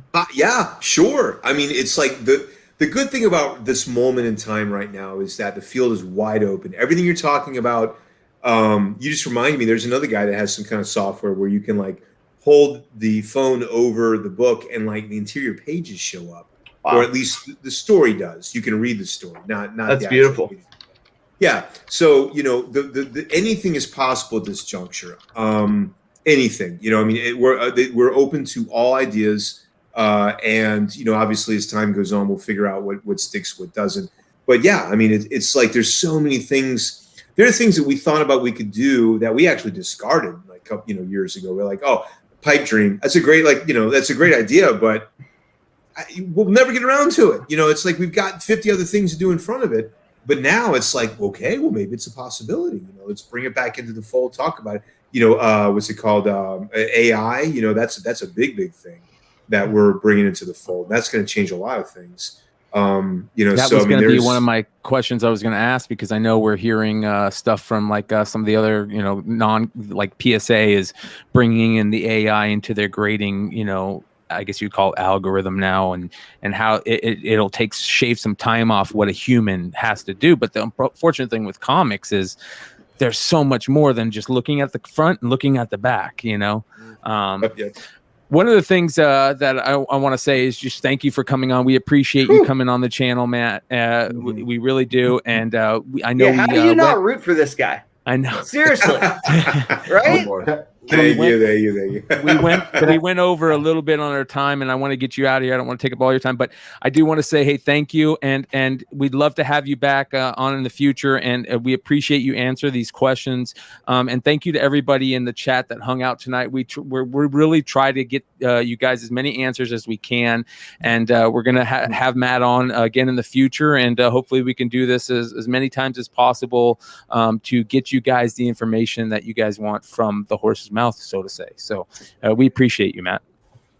Thank you. And yeah, anytime we got some big thing coming out, I'll jump on the show and we'll talk about it, because after this Blackstone deal and all that stuff, I'm like, wow, it is good to get out and talk about this stuff, because there's sometimes a lot of misconceptions and all that stuff. So it's not only when it's something big happens to CGC, but we would love to have you on just to hang out. We'd love to have you come on Old School Comics one of these nights, talk about that, and we'd love to have you on any of the shows anytime you just want to come and talk about comics and have some fun, man. Sure. Yeah, absolutely. Yeah, just call me up. Yeah, well, thank you for having me on, guys. It was great tonight. So awesome. I'm going to. I guess I'm going to go to bed now and wake up and start grading comics in the morning. Amen. Thank you, Matt, and thank you, everybody. We appreciate you. Yeah, we'll talk to you next time. I appreciate y'all too. Cool. Thanks, Matt. All right, bye, guys. Later. See ya. All right, you guys, we're going to get into market report. We're gonna rock through this quick like for you. John Z unfortunately had to bail, but that doesn't mean we're going to leave out market report. So let's go ahead and get into it. You ready, Nico and Dino? You guys ready to help me on this? I'm just gonna roll right off the rip. With that. I don't even know the order. I don't even know what's in the books. Okay. Yeah. We're just gonna go. We're gonna be okay. Yeah, some of the information. This price is down. Down. It is down. Not down a lot. That's not a down. That's just a July price, dude. That looks like a buy it now. Well, what did he say about this? Did you ever think it was going to be a $580 98? Yeah. I did. And then, He didn't and then I say had it. a bunch, and I was going to Steel. buy it, and I didn't because I moved. So he said I it was didn't a think I'd steal. live long enough. So he goes Steel on Secret Wars 8, trending at 700. So I was about to say that seems low to me. It's a good buy. Yeah, That looks like yeah. a nice, clean, on-center copy. I got a guy selling a 9.8 triple sign by Zach Betty and one more signature. Buying guy the wants dip. Amen. 1,500. Yeah. Great. There's a copy dip buy. right now. Buy right now. Yeah. Here's another interesting one. Oh, you got it, Dino? Yeah, I'll just roll through it. It doesn't matter. Thank you, brother. Giant This size. is- no. Yeah, giant size X-Men #1, low grade, front and back pictures though at least. Oh, that's bad. Hey, we can price that out, right?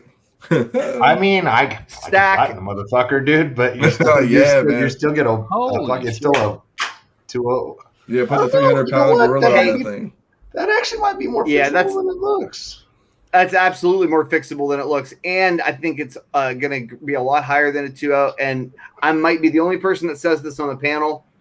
I think it was a deal. Did you win it? No, Oh. I wish I. But I'd probably, and I wouldn't buy it either. But Do you think I'm my just- roommate upstairs, El Cheapo, would buy a $1,000 book to look like this? Come on, man. Come Yeah, on, yeah, we all know. that's right. I did. Thanks to JB, I bought a $700 copy that looks honestly not completely far off from that, but this cover looks more attached than the one I bought for $700. yeah, that's the Whatever. wild part, dude. This book is like people are nuts. The amount that they pay for this thing. I had one that literally looked like those big staples that like they're like this big or whatever. Yeah. Put two of them through it, and it looked like it got thrown in a mud puddle. I think it sold for like $500. It was like, what is happening right now? Do you remember the good old days when this book went for like $100 per $100 number grade about Yeah. 4 years ago? Absolutely. Remember that? Yeah, and I was too cheap to buy it then. Well, now it's $1,000 per number grade, and So- I kept one nice copy. So Here we go. So Sensational Spider-Man 0, some kind of super rare red webbing, 1 of 3,000. Do you ever see that? I've never seen this book. That looks like a fucking dollar bin book. It probably is. Nah, it's impossible to find. Is that a fucking lenticular or something? Is that, or is it just a weird picture on his kid's wrapping paper? I think it's a lenticular. It's Yeah, not I wrapping paper, remember it's sheets. seeing this goofy book before, like not like a copy that actually was slabbed or sold, but just on a list of like, you'll never see this variant ever. You know what I mean? Mhm. And then it was in one ear and out the other. And I was shocked that Z found it and that 54 people had it in their saved search history. I think it was more like 25. We were talking about before you got on. I think it's 25 people actually bid on it and knew about it because 54, 25, I usually cut it. Or down. like they're not individual bids. two guys that went back and forth over time. Maybe. You never know. I had this book on my want list years ago, and I just Did kind of you? forgot about it. Yeah, All right. yeah. Look at this guy out here. Now it's just back. like, Now it's back in my consciences. oh Oh, boy. boy. It's that save search you deleted because you're like, shit, it's never going to come out. And then the next week it comes out. Yeah. Those boys. No, weird fucking thing like that is something you buy these days. You know what I mean? Something Killing the Children, #1, a black and white J. Lee variant from NYCC, 500. Can someone explain this to me? It's got 11 pictures, so that somebody probably thinks it's 9.8 or fixable. I would start with there. But here's what I don't understand. Why is okay? So there are two NYCC variants that were limited to 500, allegedly. Okay. Why is it that the J. Lee black and white sells for major cash, and the Frizen black and white don't sell for shit? Can someone explain that? Wait, isn't hers the store variant? Or are we talking about different books? So there's like a blood splash and all that crap, but she's got an NYCC one too, at least Okay. according to how they're listed on eBay. Now, I've heard Mel and others that were at NYCC say that they were just like, people were just grabbing stacks, you know what I mean? And I don't know if that was, they were grabbing stacks of the Frizen cover and the J. Lee cover was actually like artfully sold. So, you know, there's not people with, I don't know what the hell's going on, frankly. I'd just like to hear an explanation. If anybody knows in the comments, you know, help me. I like this cover. Jenny, I don't know if I guess this is still true. To me, one of the most underrated artists going right The now. nicest girl on the I planet. see her. too. Yeah, nice person. We got to meet her. The interview in North Charlotte. Carolina a couple years ago. Yeah, and everything was great. I liked her cover better, but I do like this. So I don't know the answer. But anything I find from her is like the Wonder Woman V covers and things like that. I grab them. You know what I mean? To me, I think she's an amazing artist and also really cool human. So that helps. But Okay. This is Amen. why I never thought that the first print regular cover for Something Is Killing the Children would be worth anything, because there were just 35 different variants, right? Yeah, I'm like, how the fuck is this $1,000 9.8? Like, I think plus And now it's like there's not just 35 variants for number one that are major money. There's just like 35 variants for all of the numbers. for that are worth- every It's fucking bananas, book. dude. Yes. It's bananas. And I had people showing up in Columbus, like trying to make package deals on that stuff. Like at the end of the show, like, how about 2 through 7? Smart guys. And they were just like, how about this and that? And I'm just like, what is happening? Don't talk about those. Like, we're all suckers for it. Don't talk about the Zercher boys like that. They're smart guys, okay? They're Yeah, trying. they weren't trying to buy this stuff. But yeah, were- they didn't live somewhere. Apparently, they had power tonight. But other than that, It sucks. This Hey, is for the interesting. record, Ozzy is the nicest human person I've ever met in my entire life. He is. John Z's brother has a Yes. heart of gold, is Yes. like the most genuine, kind, decent dude ever. Yes. and a mailman, and terrifying when he's drunk because of his size. He Yes. said, dude, these two guys rolled up on my roommate, John, who's also You did not? ginormous, Okay. which was hilarious because, like, they may be the only two guys in like a 10-mile radius that were that big, and he's also that big.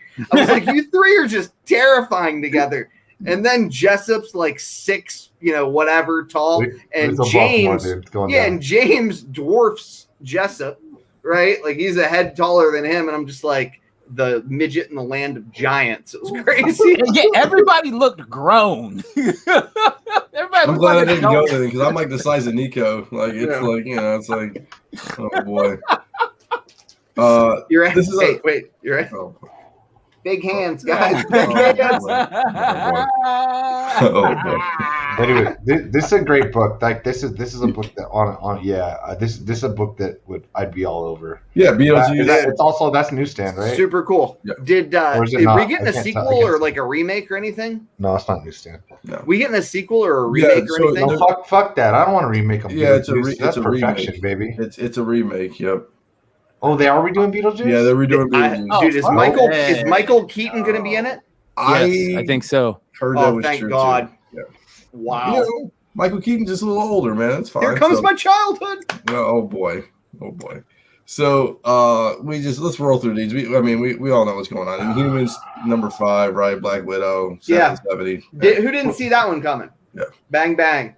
Yeah, whatever. I mean, If you look at international reviews, you know what was coming. yeah, Zatanna 16 and 15. I mean, Wow. I like it. I mean, we talked. I didn't see this coming. Yeah, Lake, We talked about this, Yeah, yeah. Lake. How many books did we try to grab of these boys? 15 and 16. Dude, I sold 2 years ago. I was selling number 15 for 450 on eBay. 9.8, obviously.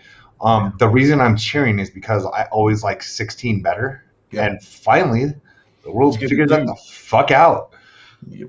So yeah, I'm glad about these. But yeah, we had. Do you know how many do we have? A lot. Shit ton, dude. Just call it a lot. Yeah, Okay. a lot. Yeah. Fantastic Four 353, 372. So obviously, Hey, You got know what Mobius this- and a you know what this TVA. proves? You know what this proves? what's this for? People hate CBCS. They just hate it, dude. Poor Steve Borak. Oh my god. Oh my god. Nobody cares. It's like the agency is going to sell for $250 more than Owen Wilson. Oh my god. Oh my Right. god. I mean, Oh. Yeah, whatever, dude. whatever. That's savage, dude.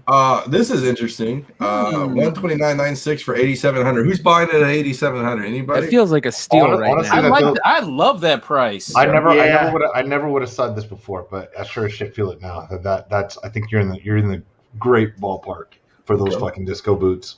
That should be the price for a 9.2. Okay. Yeah, right? I mean, I don't know, dude.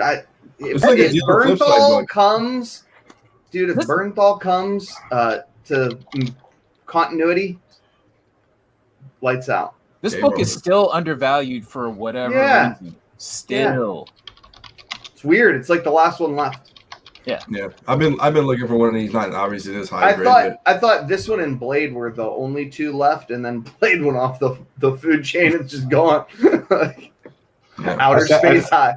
I set a record on 9.0. I sold it for $1,500, and now I'm fucking crying. Yeah. Wow. I was like, I can't complain about $400 over highest price ever. That's yes, right. I can. When was that? Yes, I can. Yes, you Was that Indiana? Did we go to Indiana? No. It was online. The same guy. I Googled his address. The same guy bought that and a BA12 9.8 off me on eBay on the same day. Wow. So that was probably maybe let's call it 3,500. Okay, because I don't remember exactly what the BA12 was. But it just like okay. When you do 3,500 in sales on 2 slabs to a dude on eBay, you fucking Google his fucking house address, and if it's a fucking apartment 3C, you just cancel. But like if it's when I see this nice ass big ass house in Hawaii, I'm all there you go. Like dude's got a pool. Cool. Yeah, I'm on. Nah, dude, that's all. Like, that's a $1 million house in Hawaii. I'm gonna send him. Yeah, that pool is the ocean. He just lives on the ocean. It's fine. 222 live viewers, you guys. We stick Thanks for around sticking with because we us. got some information coming up on our giveaway for tonight. We still got to pick a winner for last week's, and I've got some cool new stuff to show you here shortly. So stick around. Also, Brian, I didn't announce this yet, but I'm giving away a signed book also. So there's going to be a second giveaway. My pickups when I can tell my little story from a couple of weeks ago. Cool. So Peanuts won. I had a chance at a Peanut one for like $300 a couple of years ago. I'm the only guy, but it was nice compared to the one I was looking at. It was like chewed, it was destroyed, and I was like the cover's barely hanging on, and I'm like, ugh. But you gotta love when they write in the title "Bug Chew" top of book. Like I honestly I would never. I don't know if I'd do that, but I respect that. Yeah. You know what I mean? Here's the fucking issue. Go for it. That's an old guy that did that. Yes. Oh, 100%, dude. Look at the double space after Brown and Bug Chew. Yeah. I ran technical manuals for a lot of years. Like I could see that space between Brown and Bug right now. That's a double space, and that's driving me crazy right now. So yeah. The capital B on Bug too. Oh god. Yeah. Well, he started a new sentence because he double spaced. Yeah, I do that. It's me. Yeah, I do that for the record. I know you. I'm a double spacer after a period. I'm old. You need all the space you can get when you do titles. Nico, there's no period. I don't do that. I apologize. I switched myself to the single space after the period finally, but I'm a double spacer. I did, but I am a single spacer. I mean a double spacer, like at heart. I'm a double spacer at heart too. But when there's a blank, like I can see it anyway. Yeah, it's okay. Anyway, good stuff. First appearance of Snoopy. Old Guys Unite. Cool book, old stuff. You know, it's all good. Great. 832. Obviously, that's pretty. It's probably low now. I mean, it's hard for me because I saw him at 300 a couple of years ago. But which book? Oh, this one. Oh, 300. Yeah. Oh yeah. God, yeah. But it's like I was like, dude. I was like, it was ripped. It was beat up, whatever. But hey, that's beautiful, man. I'm not mad at this. I know one of our close friends. You know, he's a Peanuts guy, so that's his jam. Journey into Mystery 85 Loki. Here we go. 5.5 5.5s. So 88,000 and 7,500. So I mean, looks like they had the same page color too. Yes. The better picture got the more money, obviously. Very astutely, very astute observation. He doesn't say anything in the list, so obviously just new Loki stuff. We're just trying to get everybody in the train. Here we go. Blue I Circle saw Comics. this one. Oh boy, and you This didn't is buy it? crazy. I've never even seen this book before. Oh yeah, it's super rare. It looks a lot better until you take a better look at it. Okay. That stain is atrocious. On the bottom right here. And the bottom left. And a chew on it on the bottom right too. This freaking double spacer is gonna drive me crazy, dude. Same guy. Look at cover and stains. Got to be the same fucking. Do we think 379? What do you think? Too high, Nico? No, Hell no. I had it saved. I mean, that's just something you never see. Where the fuck are you gonna get another one of those? Yeah. You know, I mean, Nico didn't tell me about it. I thought it was gonna be a stack. Not Germany. You failed me. You failed me terribly. Here's another one I thought was cheap, dude. Yeah, Famous Funnies 214, great cover, looks great. Love this book. Yeah, dope cover. Do not see any notes on this. Yeah, Famous Funnies for Zeta 1200, great book. I still think it's a good deal. I mean, for Zeta's.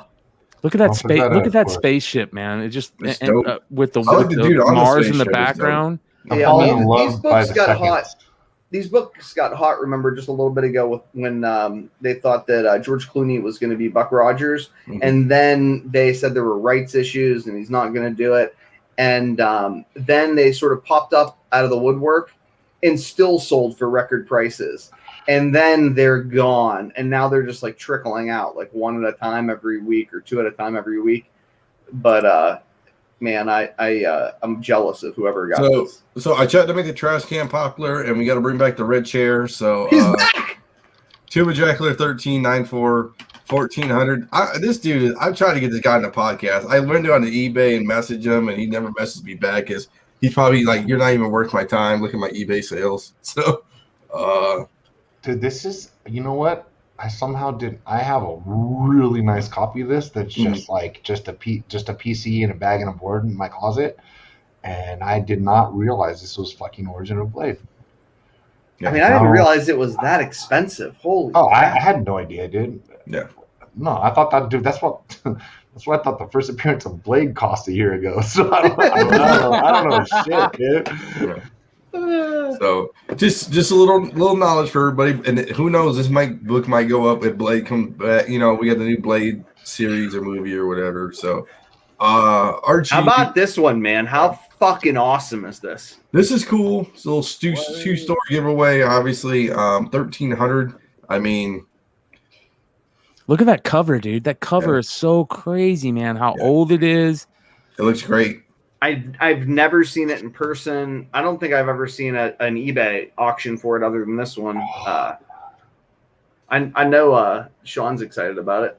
You got this werewolf book in your collection? Oh, fuck no, I don't have that. I wish I had that. I love that. And plus, dude, I grew up on long car rides with usually with mom and the Archie and Betty and Veronica and the digests. Yep. You know what I mean? Because you only read so many comics, dude. But you can get a digest with you know what they are, half inch, 3/4 inch thick, or something like that. And I just that was my entertainment. So I'm definitely an Archie fan. Yeah, everybody's saying look at 1325 seems cheap. Nah, dude. These days, hell yeah. Nothing, dude. 1325, we laugh. Here we go. How about this nonsense? Shit. 19, lot of 5. 1975, you break that down, it's $400 a book, roughly. You know what, actually, dude, this... Super rare book. This is a ghost. Sean, when you got 20 of them in the back, just chilling? I have absolutely none. But so... The person I talked to didn't win this auction. The person who had this auction had more copies of this. Jesus Christ. And sold more at a better price, not knowing that this auction would go this way. You know, I try to keep, you know. There were two of this, right? But there were two of this. This came out of a storage container that someone won that someone didn't pay for. Wow. Yeah, so the same seller had 2 copies of this variant and some other books in a different auction that went earlier, right? I didn't pay any attention online. I spoke personally to the person that I'm talking about. Okay. So I don't know. Somebody was telling me about it, and it would if you're interested, you're gonna have to look at the seller and look at their saved or their prior sales. Okay. I mean, you can do it on eBay. Well, I mean, I know you can just call whoever and figure it out, but for people that are listening, they can do that. Yeah. I wish I knew the story. Somebody told it to me, and it went in one ear and out the other because I was exhausted. I'm sorry. Oh yeah, well someone had probably. I'm glad to hear it. Hopefully it's not well, and because of this person, I probably get to press them, so I finally get to play with it. Cool. Cool. We always got to throw it up there. 23. Chambers of Chills. Yeah, I love 23. 23. That's another Yeah. great cover, man. I love it. Two G's once it's converted. So, I mean, for a 3.0, I mean. That book has been that price for 3 years. Yep. I'm excited I got my Chambers of Chills because you told me to buy it. So I'm grateful. Not this copy, but. Thank God I never sold my 19. I had 3 Chamber Chills 19s. My buddy still has yours, so don't worry. Yeah. It's the one thing. No matter what he does in life, he won't sell that, and I respect him for it. That's right. Well, that's what he's a great guy. So yeah, I wish he'd come on the show more. I know. I'm trying. Wolverine Origins 10. Remember this book? This book was Third Claw. Everybody was going crazy. It's going back now to being crazy. 1 in 100 Dakin. He says new high prior was 1,700 in June, so we are climbing up the ladder, folks. So there's all those weird like semicolons and shit. Jesus. Well, people thought he was going to be right in a movie, and then people were starting losing their minds, and then you don't hear anything, and then it goes down, and all of a sudden it goes back up. It's bananas how expensive this is for a guy who. When the hell was the last time he was in a comic? This is it. Did he have his own series maybe for a minute? This was his first appearance, so I know. Right, but when was the last time he was like recently? Was right? Yeah. He's been in stuff recently. He wasn't in House of X or Powers at 10. You know what I mean? That do a like cover? 10 issue arc or whatever. Didn't they have him on a cover also for the Pride Month stuff? He was one of the covers. So that happened for sure. I just don't know if he was in the guts. I just don't remember him being like a big deal in continuity in a long ass time. And people are super excited about the character. A lot of people are stacking this character right now. Fluid guys or whatever. Right? Did 2 semicolons and a period? I fucking hate this guy. Hey, we're all good. How about this one? No, shit. We had one of these. It's fucking brutal. No. I hate selling this book. I don't know why we did it. We were dumb. For the record, I can't even imagine that there's a copy of that book in that nice of shape. Every copy I've seen looks like somebody like lit it on fire, put it out with their hand. I can't remember. I thought it was like a 4.0 or 5 maybe. That's still a high grade copy, dude. I mean, Carter, what was the nicest copy you've ever seen? Mine has a 3/4 spine split. Oh. And mine is the nicest that I've seen. These original Strange Tales are all fucking destroyed. This is the one, it's worth the most. To be honest with you, even though I kind of probably quit a couple of years ago, I actually think that this is my most bid on eBay book that I've never won in my life. Wow. And I can't help to tell you, I always wanted a Ping Fang Foom. I like big weird things like werewolves and dragons and shit, or whatever he is. Fuck it, he's Fing Fang Foom. And yeah, an 8.0, like that actually, not checking the census, that this price, okay, a year ago would have blown my mind, but we're way over that shit now, right? So highest ever, right? Highest ever sale. 8.5 is highest on GP at 7,500 in 2020. Woo! 2020 also had 8.0. No. So also 2020 had an 8.0. Anybody want to take a guess who didn't look at the notes? What do you think an 8.0 in 2020 sold for? $5,000 in 2020. 8.0, 6,500. 12 stacks, boys. 12,000. Okay. So it doubled. That makes sense. That makes a lot more sense. Yeah, that makes sense. Just doubles in here makes sense. Well, everything's doubled in a year. I was worried it went like 5x, like giant size X-Men 1 or something. And the last before Mr. McClay picks it up is Batman Vengeance of Bane special number 198, $700. That's probably my second most bid on book that I never bought because I was going to get a 9.8 for under $200. Yeah, and it never fucking happened. Yeah, and how many times do we all pass these up, right? I mean, I pass them up. I mean, I buy them, but I never get 9.8 candidates. Yeah, I mean, never. Yeah. Well, you can't press them. Yeah. So I mean, they're basically trade thin trade paperbacks or whatever you want to say. You can iron out some details on it, dude. But fucking you bend cardboard bent.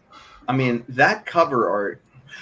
Jesus. Yeah, it's the best. That's why Preacher is one of the greatest runs of all time. Because iconic cover right there. Yeah, There is a third print to it, also second and a third. I didn't know The about the green- third. The Yep.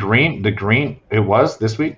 Oh, No. okay. The third print, It was just like about weeks a couple ago. months ago. Yeah. Yeah. Okay. It's light blue. You know where the like Bane is. It's Yeah. it's like that minor little tweak that sets it apart. Before we get into the rest of the stuff, I do want to give away our book from last week. So let's go ahead and do this. This is for the Wanted Comics Nice House on the Lake #2 John Gallagher set. A really cool set. The question I asked is, what was your first appearance that nobody really talks about? So let's see what we get here. So make sure you guys, the winner is in America. America. The winner is Gold Balls, Uncanny X-Men. Who would have thought? Who would have thought? So there you go, Boston Chowda. Hit us up. I like Gold Balls, dude. Yeah. That wasn't Uncanny X. That was oh god, what was that? It was the all new X-Men. Gold Balls. Yeah. So I would be disappointed if this guy isn't from Boston. yeah, Boston Chowda, hit us up at Tales from the Flipside on IG or at Tales from the Flipside channel at gmail.com. So, all right. And this is your book. Yep, that's your book right there. No, I'm not sending it, but Yeah. I'm going to skip this one and pick up. So here you And go. well, real quick, I do Not want to really, give a though. shout out to Wanted Comics again. They just recently put this. They had this Eat the Rich cover come out by a new artist that they're working with over there. That is pretty talented. Mona Finden. This is her work here. Some of her work. She's a really great, talented artist over. It looks like you guys can check her out at MonaFinden on Instagram. Cool stuff. Really cool stuff. This guy hits the chat up all day. Look at Boston Chowda. There you go. No. Hit us up on IG at Tales from the Flipside, or send us an email at Tales from the Flipside at Tales from the Flipside channel at gmail.com. Yeah, all right, so. Again, Eat the Rich #1. I think this goes live tomorrow. But one of the cool things that he's doing that I thought was really, really cool is for anybody that orders from him, you get a free. If you order the Eat the Rich #1, you get a free Enter the House of Slaughter free comic book day book, which is really cool. Listen, this is a free comic book day book. It should be given away free. So shout out to Drew at Wanted Comics for giving these away free to people. Much respect on that. So if you guys want to score this dope Eat the Rich book, new Boom Studios book, and get yourself a free comic book day House of Slaughter, go check Wanted Comics out with an X on IG and read more on his latest post on how to do that. So really cool stuff. All right, let's get into this stuff here. I've got stuff all over the place. This is going to be very interesting tonight.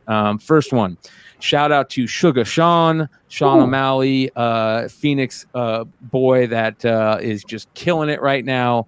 Man, did he put a licking on that dude, man. I have to go personal real quick. I want to say, what up, Trey? Trey and I went to the fight, and there's a story that I can't tell on air that maybe I can tell you guys after during that O'Malley fight. But that was a knockdown, drag him out, badass fight. He stopped the Joker in the second round, I think. Yep. So I was like, it punched him so many times that they were worried that the guy couldn't take any more shots. So, yeah. But this is the graded chrome debut, a Blue Wave auto that sold for $685, and it is graded by Beckett, but not put in a holster. It was like a pre-grading thing they did, which is interesting. But this is a cool card.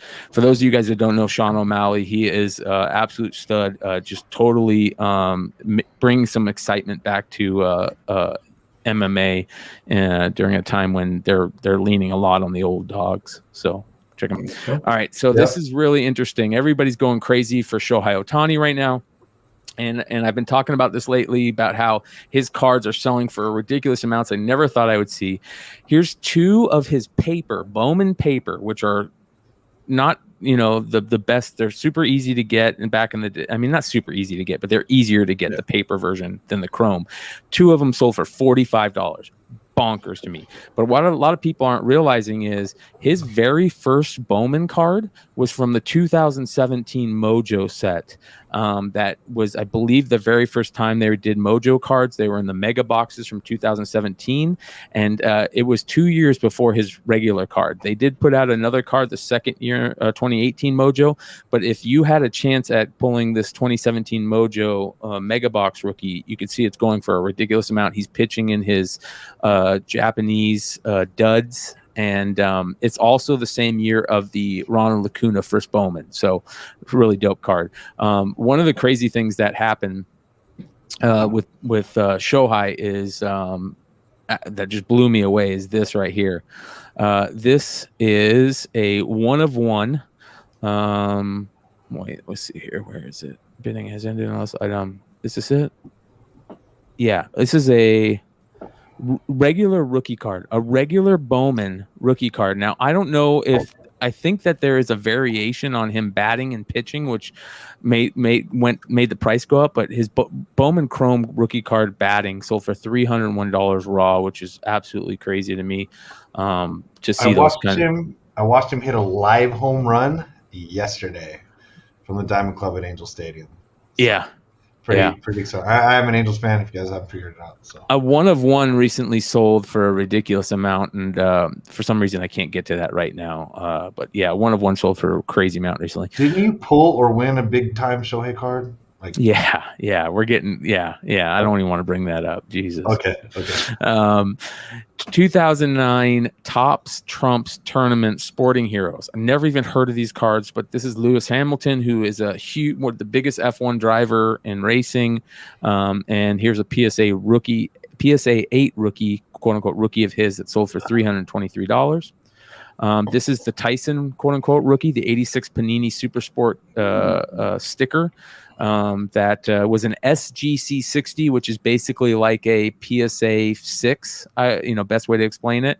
PSA 5 sold for $1,600. That is absolutely bonkers, absolutely crazy. Everybody knows this card, the one and only Billy Ripken fuckface card. Nice. Are the other ones worth money, like the whiteout and the black box? Yes, they are. Some of them are even worth more, depending on which one you had. If it's the scribble whiteout, if it's the black box, if it's the cut down the middle, there's like 5 or 6 different variations. Okay. But most people just want the real card, right? The fuckface card, or the FF Air as they call it. But this is a PSA 10 that sold for $321. What blows me away that a card sells for that much. Hey, Brian. The Menendez brothers card. Mm-hmm. What is that one doing? So that's another one that's still selling. I think for raw it sells for like 10, depending on the condition, like $10, $10 to $12. I couldn't tell you in PSA chat. Let us know if you've seen recent prices on that one. But that one sells a lot. The 1991 hoops Mark Jackson card. So I actually just sold a case, unopened $20 case of 1991 hoops for $1,100. So, wow. Yeah. All right. Here's another great card that people don't see very often. This is the 89 Bowman. Wow. Tiffany Ken Griffey Jr. rookie. So it has like a different type of coating on it that makes it. And it's just beautiful. This is one of the most beautiful Griffey Jr. rookies. Some people don't like it because it's longer than a regular card, but the Tiffany version is really hard to get in good grade. $13,800 on 77 bids. And just as sweaty as he was in Fleer. There you go. There you go. Those Tiffany's didn't even exist like at the card shows that often when we were. No. You had to get I them. don't even remember running into them at all. Yep, they came in sets. Factory made sets only, no packs, just came in sets. This is one of the most renowned sets in baseball card history, the 84 Fleer update set. This has some of the hardest to get cards in rookie baseball history because the set they didn't sell a ton of them and people didn't really care much about them until later on. I wanted this Clemens card so bad when I was a kid. Yeah, I wanted all of them, man. The Clemens 84 Fleer Clemens rookie update rookie is one of the most amazing cards ever. It also has the Doc Gooden rookie, the Kirby Puckett rookie, the Brett Saberhagen rookie. There's a bunch of really good cards in this set. An unopened, still sealed version, and it's verified by Baseball Card Exchange, $880 on 32 bids. A complete PSA 10 set sold for $9,100. That's crazy that somebody had that whole set in PSA 10. Very condition sensitive set. Yeah. This is interesting. We are talking about the Shohei Ohtani card. Here's the Sadahara quote unquote rookie card from 1974 Calbee. Never heard of this, but it's graded a near mint 7. It looks like, sold for $122. To me, this is a steal right here. I would buy that. I would buy that for more than 5 times that price. Easily. Yes, yeah. This one is really cool. If you were buying cards at this time, you remember this card. This is the 92 Upper Deck SP3 Deion Sanders Prime Time card. Came in 92 Upper Deck Baseball. I just pulled one of these about 2 weeks ago from a box that was sent to us by a community member, which was, he sent me a goodie package that said, "I love the show. Have some fun opening this." And thank you, my friend. I had some fun and pulled this card. I don't know what grade it is, but as you can see, nostalgia factor is kicking. $244 for a PSA 10. Great card.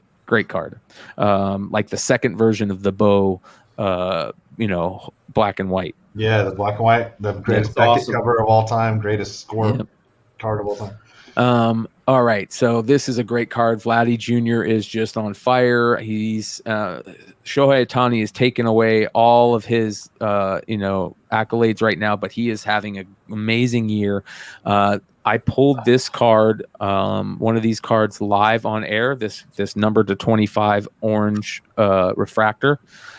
So I have one of these. I haven't got it graded yet, but this one is a PSA 10, number 6 of 25. It recently sold for $2,174 on 41 bids. Beautiful card. I love the contrast between the blue and the orange on it. And also, he's 22. Shohei's like 27. Like Vladdy, dude, don't forget about Vladdy. Yeah, as an Angels fan, obviously, I'm saying that also. But yeah. All right. Here's our Boba Fett of the week. 1985 Droids carded Boba Fett figure. Almost $9,000. Wow. 78 bids. Okay. And it's not even graded. It's just in a star case. So that's ungraded. As bad as I've seen. God damn. This is another great Spider-Man figure to be on the lookout for. People don't realize this sells for a decent amount every once in a while. So this is the Spider-Man 2 movie figure, the Web Trap figure from 2004 Toy Biz. $315 carded. Nice figure. Yeah. Here you go, Carter. You got a bunch of these. I know that. Absolutely not. If I did, I would have sold those things a long time ago. Yeah. How about this one, Sean? This one's for you. The original brown hair Wonder Bread He-Man, one of the toughest He-Man figures to find. You had to get it based on a Wonder Bread send away. Before I even think people knew it was He-Man. This is just the figure without any of his accessories or anything, sold for $1,425 on 44 bids. Wow. Does anybody know what accessory, like the full range of accessories, how he was packaged? I don't think they know. I don't think they know how he was packaged or the exacts, because there is a lot of mystery to this figure still, but they do know the accessories he came with, I believe. Okay. And chat, let us know if you know more about this. Does he have all of his fucking limbs? Yeah. He's just, the back one is kind of like, you have to, his foot's like this. Is there a missing foot? No, it's there. Okay.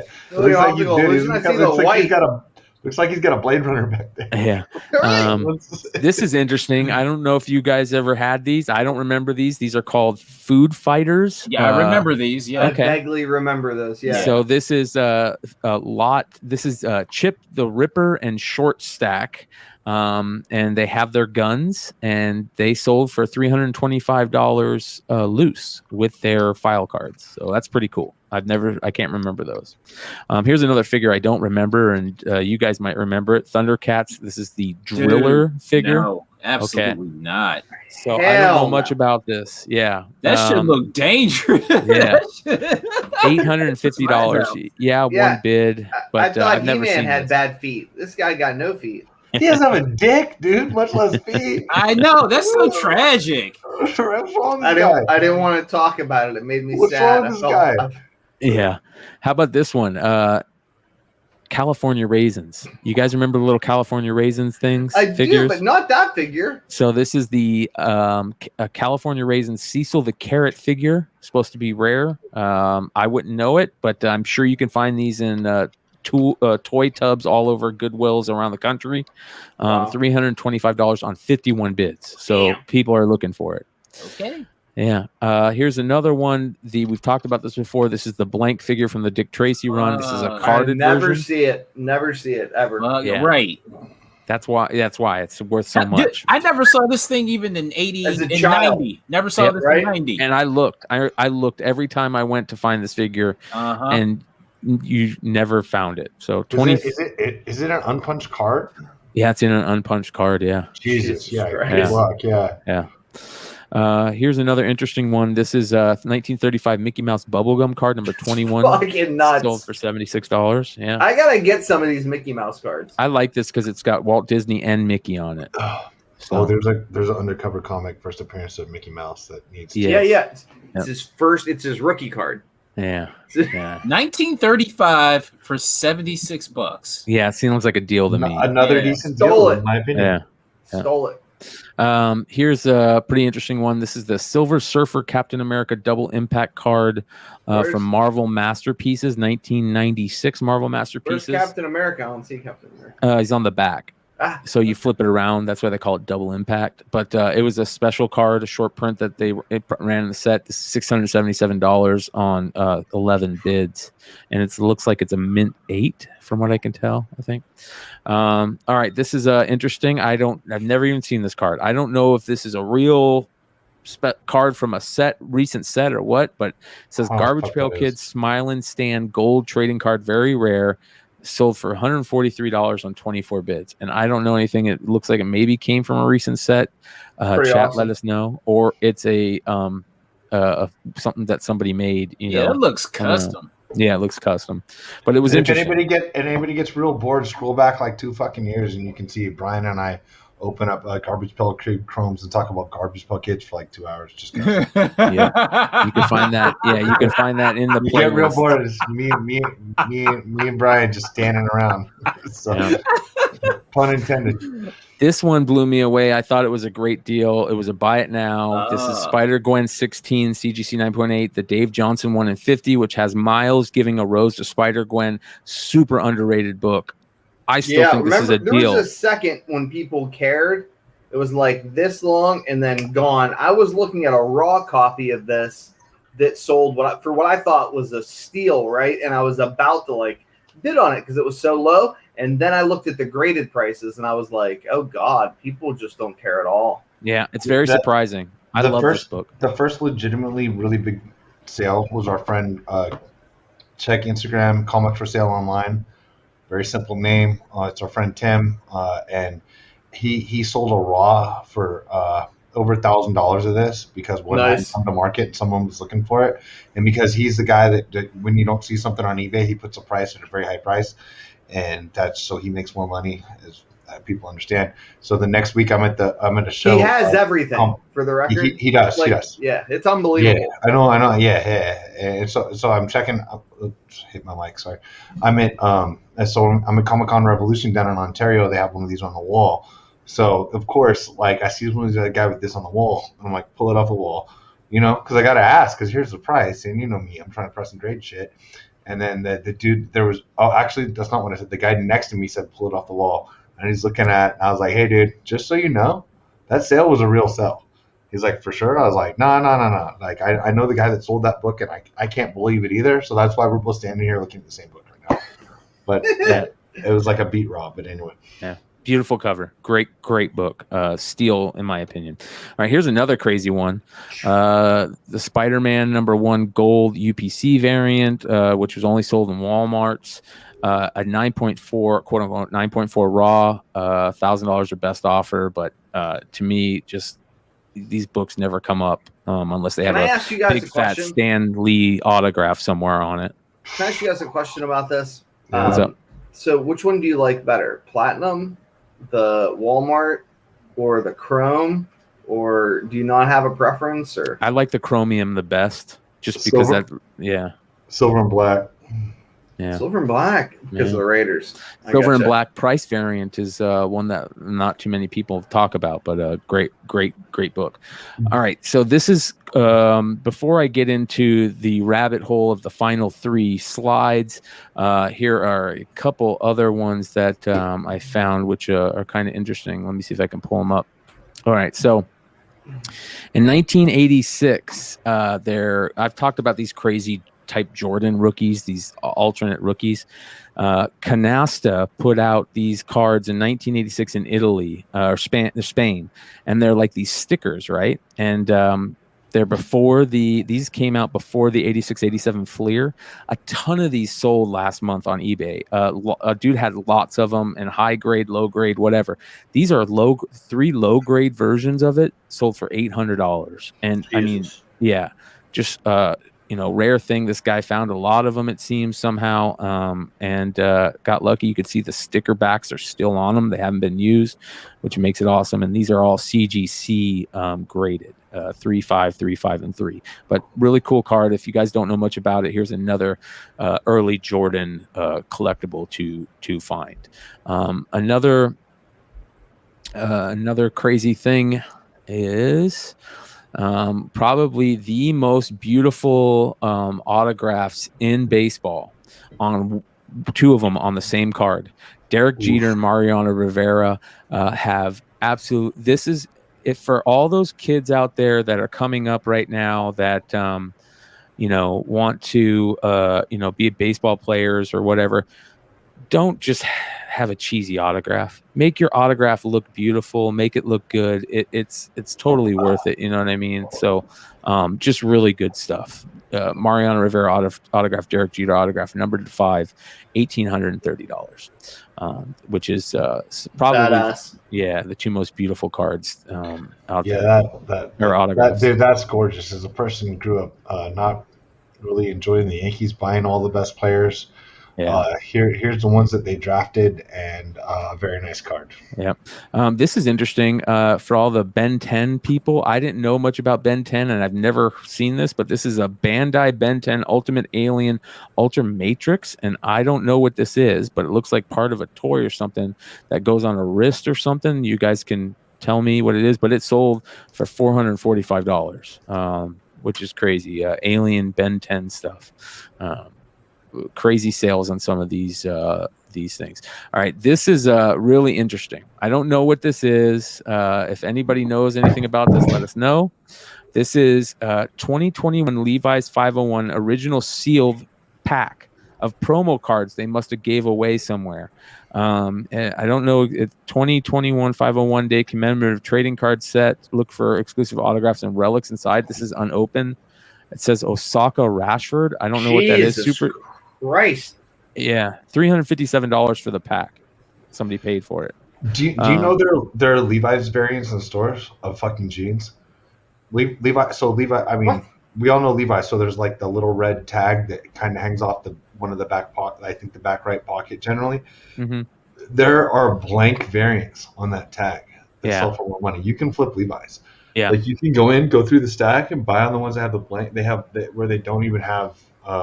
Where they don't say Levi's, it'll just have a trademark in the tiny little red tag and no Levi's, and there's like blank variants on Levi tags. Levi's been in the variant game for a minute, dude. Wow. Yeah. Well, Trace Hunter says I'm all of a sudden a Levi fan. Trace Hunter says the Naomi Osaka Sports Illustrated rookie in PSA 9 is like $10,000, which is interesting. Well, this set supposedly has in it tennis Grand Super champion Naomi Osaka, Manchester United great Marcus Rashford, Barbara Ferrieri, Emma Chamberlain, model Haley Bieber, actor Jaden Smith, singer Jaden Smith, Shai Gilgeous-Alexander. Shai Gilgeous-Alexander, former Clipper. So we got Paul George for him. It's got a bunch of people in there, and I guess people are betting on this Naomi Osaka card in here. So very interesting. All right. Finally, the rabbit hole that I want to take you guys down is for those of you guys that grew up collecting cards, you know about minor league cards. Minor league cards were always something that would like go up. People would really want back in the day, and then like it would just fell off, and now people really want them again. And the 1992 Little Son Derek Jeter card is one of the rarest Derek Jeter cards, and a PSA 10 recently sold for $4,272. The 1980 Charlotte Orioles Police. So most minor league cards were made by the police. The local police station, and then given away, as freebies. So that's why they call them police. But this is the Charlotte O's from 1980, orange border Cal Ripken Jr. pre-rookie. Cal Ripken Jr. rookie is an 82 top, and he has an 82 traded card too. But the 1980 card 2 years before his major league card sold for $24,400 on 111 bids. Super rare card. And there is, by the way, fakes out there on a lot of these minor league cards. The 82 TCMA Onenta, I don't know how to say that town. Yankees John Elway rookie. This is when before Elway got drafted. If you remember correctly, he didn't want to go play for the team that was going to draft him, the Indianapolis Colts. So he said, "I'm going to go play baseball for the Yankees," and he did. And he has some cards out there, and this is one of them. $548 on 44 bids. I know nothing about sports or about sports cards, but isn't that a steal? Yes, to me that seems like a steal, but I don't know the prices on it. The 83 Frisch, Larry Frisch is one of the biggest sports card dealers in the country over the years. Huge sports card dealer.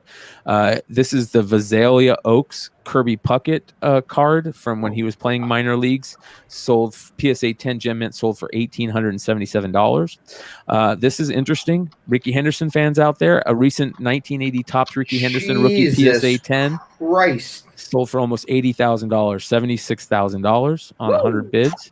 I've seen it sell for 80 before.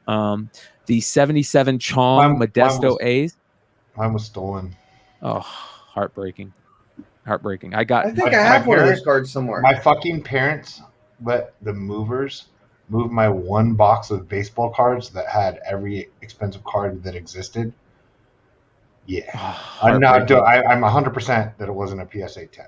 But yeah. I still have that. And I had a 1981 autograph that he autographed for me personally. Anyway. The very first card that I ever saw sell for a crazy amount that made me go, holy cow, these things are worth more than just a couple $1,000 was a 1980 Topps Ricky Henderson rookie PSA 10 that sold for like 20 grand 10 years ago. Yeah. And if you don't follow sports, just real quick, like you guys got to realize Ricky Henderson is in the conversation for the best player in the history of baseball. Yeah. That's all I need to say. All around. Yep. Greatest leadoff hitter of all time. That's not even debatable, but yes. Yep. The 77 Chong Modesto A's card is more rare than the 79 TCMA Ogden A's card, but they both sell for crazy money. The 77 sells for almost 10 grand, and the 79 sells for 2 grand. Great cards. The 79 was also autographed, so really cool. Here's something interesting. Everybody loves Don Mattingly, that grew up collecting cards back then. He was a stud. Here's his Columbus Clippers card, which is rare, PSA 9 mint, sold for $482. And the 87 Venezuelan League Greg Maddux pre-rookie card. Now, for those fucking insane. Yeah, wow. So for those that don't understand, back in the day in baseball, before they had all these other South American leagues, if you weren't in the minor leagues and you just got drafted, they sent you down to Venezuela to play rookie ball, right? And there's a lot of Venezuelan cards out there. They're rare, but they're out there. And this is the 87 Venezuela Greg Maddux rookie card. I wonder how much golf he got in back then. He probably didn't care about it, wow. man. But listen, this is a PSA 3. That's how rare it is. PSA 3 sold for $700. Yeah. The two of the biggest minor league cards that people might know about are the Ken Griffey Jr. minor league cards. Now, the one that everybody wanted back in the day is the 88 Best Platinum San Bernardino Spirit Ken Griffey Jr. card.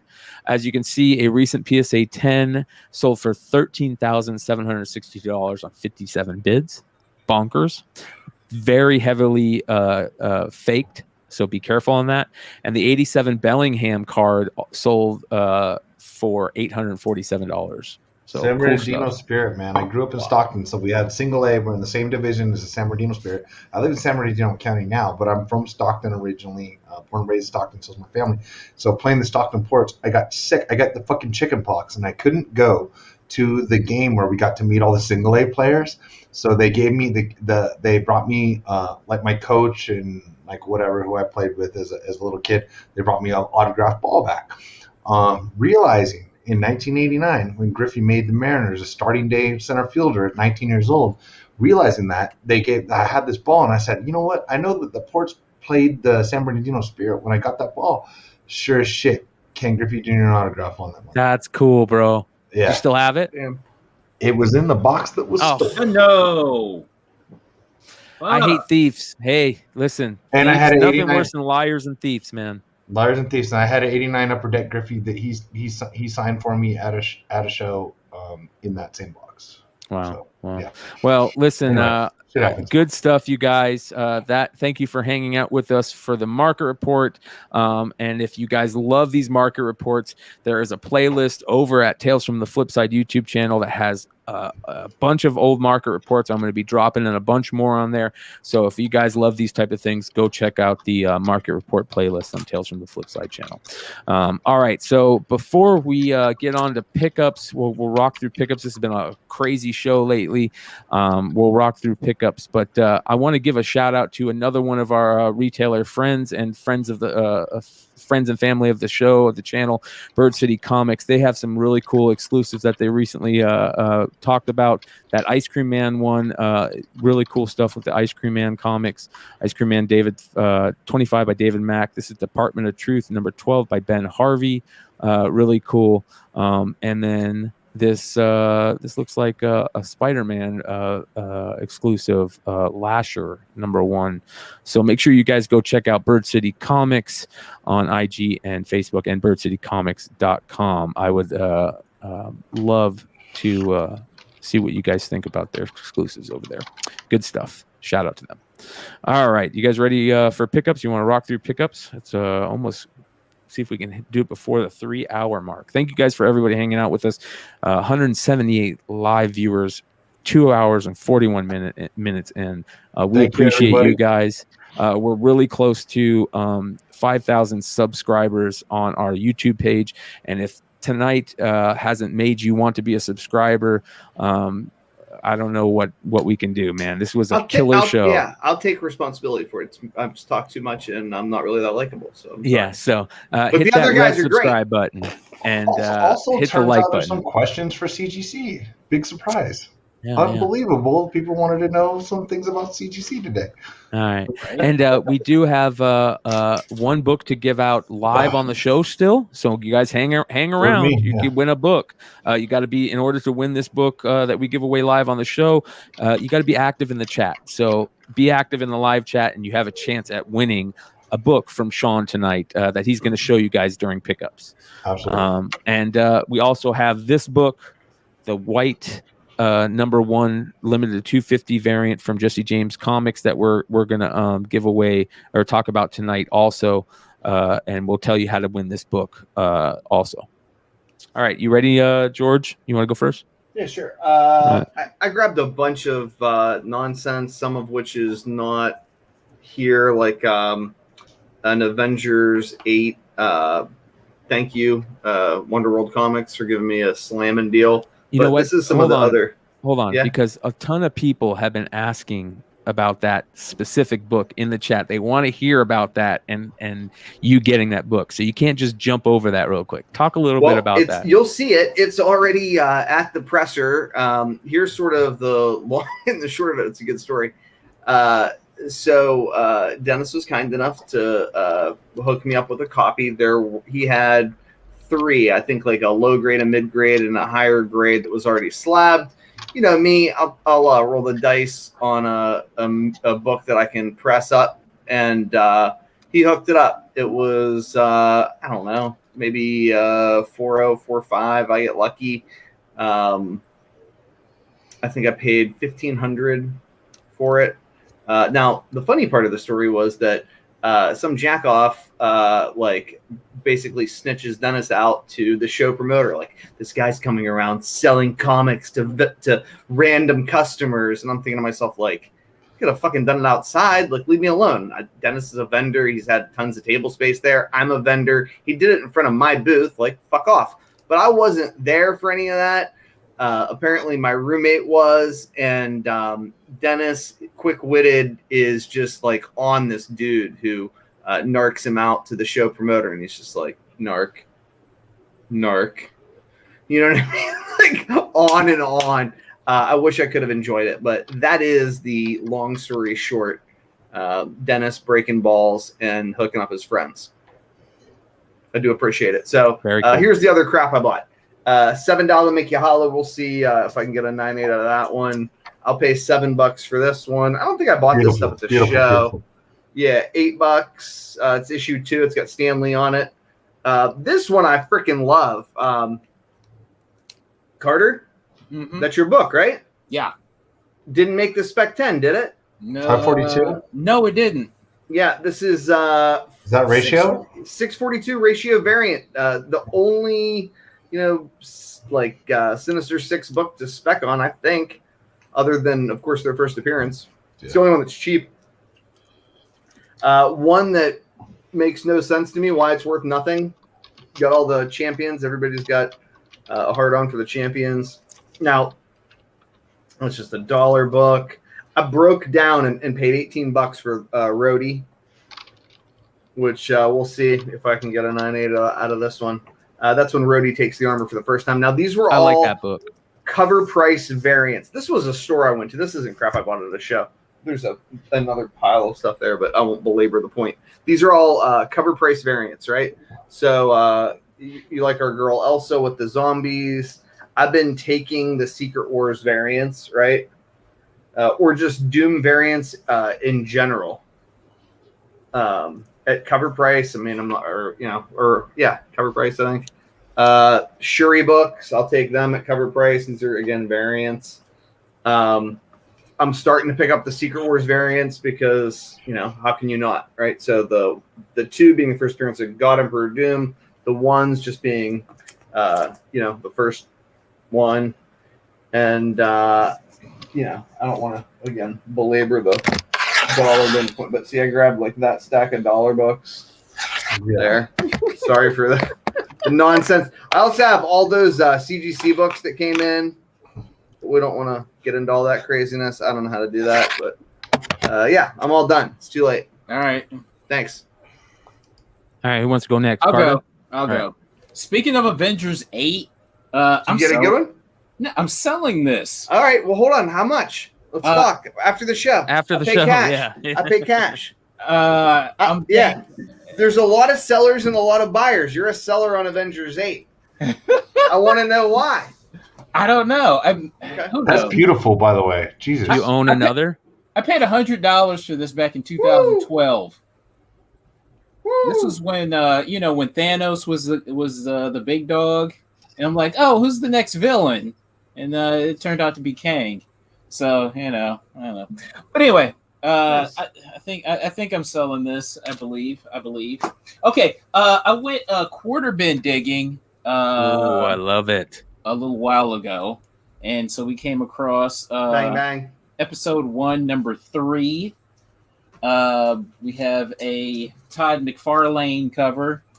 One of my favorite all-time Todd McFarlane covers. Yeah. I can palm a book too. Spaghetti webs. It took him longer to draw those webs than it did to draw Spider-Man in that picture. Right? Yeah. Look, I can palm a book too. Another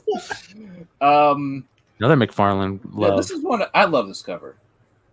Newsstand too. Yeah, that is unreal. Quarter, well done. Of course. So good, Newsy. Get out of here, dude. Beautiful. Yeah, I know, right? Yeah. 2099 Nice. Manifest Destiny. First appearance of Moon Knight, 2099. I love this cover. Every time I see it cheap, I go ahead and buy it. Did we talk about this one? The Adam Hughes. Ooh, I was yeah. just telling somebody I never see those cheap, and I'm not paying like Tough. Those Whatever came for they came polybagged also, I think. And, Nice. and they won't print that character in that costume. Right. again. No, yeah. Right. So that's a really good spec book that I always thought was undervalued. Yeah, for sure. By the way, there's I think a Japanese manga type book comic that they did with Star Wars that has her on it too. Yeah, I don't think it's a comic though. I think it's a children's book.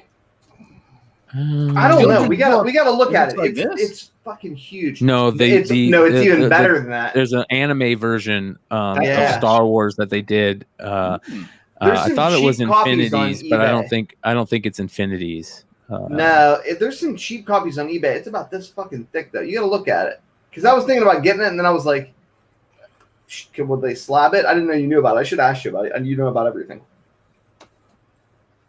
Bro. Got this for 25 cents. Somebody was bragging to me about your Those pickup. those are gonna hit when I see it. Oh, I love Linzer too. Is that a first appearance or first issue? That is one of my all-time books that you were talking about. It's gorgeous. I can never pull the trigger on or find it to pull the trigger on. Yeah.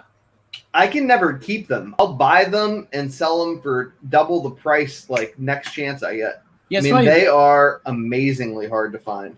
Yeah, the wrap on this was like, I was just like, just like taking books out. Dude, that's a gorgeous copy. You better grade that one. It's like a VF because you could. Oh, really? There's visible spine tips. Okay, it looks better on screen. Yeah, I was just taking stacks of books out and just putting them in the bag. You know what I mean? And then when I get home, I see this, so I'm just like, oh, okay. So before you go on to the next one, I want to show you guys. Can you put up that Slave Leia book again? Yeah. So this is the one Carter showed. This is the Dark Horse run, and this is the one that we were just talking about. This is Star Wars manga Return of the Jedi 2. And this is the cover art, and here's how the actual book looks. Oh. Yeah. Now, can you go to one of the listings so they can see how thick it is? No, I don't have any of the listings. No, just put it on eBay. If you just search for it on eBay. Oh, I'm not. Well, here. So, there. It'll just bring them up on shopping. Anyways, let me see here. You're gonna make me buy this shit. Dude, they're not that expensive. I'm buying one. There's a ton of them on there. I'm buying one right now. It's from Dark Horse, so Dark Horse did publish it. Star Wars can't buy one manga. right now. I just cleared eBay. Yeah. I just got one for $6 shipped. See? Yeah, I mean, it's great. And was I wrong though? Is it polybag? Like, it doesn't mean your copy came polybag, but I think it's a polybag book. I'll take either way. It's all right. good. So JJ Maxwell says that's just the manga adaptation of Return of the Jedi. It was printed in Japan and U.S. So I'll take it either way. Oh boy, great cover. That's interesting. No, it's Adam Hughes and Slave Leia. I don't give a fuck about anything else. Sorry. Right? Right? Just being honest here. Sorry. Okay. Not talking shit. Love everybody. Thank you. Hey, well, I don't know, man. That other Jabba cover has not only the bondage, but choking and all kinds of crazy stuff. Yeah. Oh, dude, no, I like them both. Like, I got zero complaints around here, dude. Zero complaints. I'd let Slave Leia choke me. I don't care. Okay, so I didn't show this. This is from a show last week. We'll do the show stuff next week, but yeah, I got this for $65. You looked inside, right? Yeah. It doesn't have Killer. Not the variant. Yeah, okay. yeah. Okay. A man can dream. Okay. Great buy for that. That's cheap as hell. Yeah. Okay. Speaking to CGC, a buddy of mine, I gave a book to him to have pressed and graded, and did it work out? I finally got it back. Bang bang. Finally got that bitch back. Ooh. Very nice. Very nice. Took 7 months, but we got it. We got it. Woo! We Well done, got it. sir. We got it. So the story on it is in my haul video that I posted today. So yeah, we got Good it. stuff, man. We got it. We got it. Yeah. Who pressed it for you? It was my buddy Trevor. His pressers. They did it. So yeah. Trevor's got some guys. Yeah, he's got some guys. Yeah. You know, actually, do you have more, Carter? That's it. That's Okay, it. so before we move on to Sean next, he's got a giveaway he's also going to talk about. So I hope you guys are looking forward to that. I want to give some love to another retailer friend of ours who's part of the community, and we've already talked about him tonight a couple of times. But I want to talk about some of the books he recently has for exclusives on his site also. So make sure you guys go to WonderworldComics.com. He recently has this Trailer Park Boys exclusive. This is the from the Devil's Due. Cool, dude. Yeah. So Wonderworld Comics exclusive for Trailer Park Boys. It is a dope photo cover. I mean, who doesn't love Trailer Park Boys? And of course, you know, Hey, Sean's getting ready to Brian, talk about another. Can I say one thing about that? So again, Dennis, the kindest soul imaginable. He gave a copy of this book and another exclusive that he did to everybody from the channel. Yeah, that too. There it is right there. Yeah, to everybody from the channel that he saw. Just out of the kindness of his heart. Christ, he brought me a Dr. Pepper. Legitimately treats his friends better than we could ever ask. I am eternally grateful. I gotta say, Dennis, this is a gorgeous cover. And if you guys go buy this book right now, this is a absolutely gorgeous cover. But and No Love Lost, I'm sure he can understand this. It's not as good as the one Sean's about to show. Will you kick me out? It's too late past my bedtime. I'll be watching from afar and appreciate you all, guys. Hey, good night, hug. Good night, hug. Good night, hug.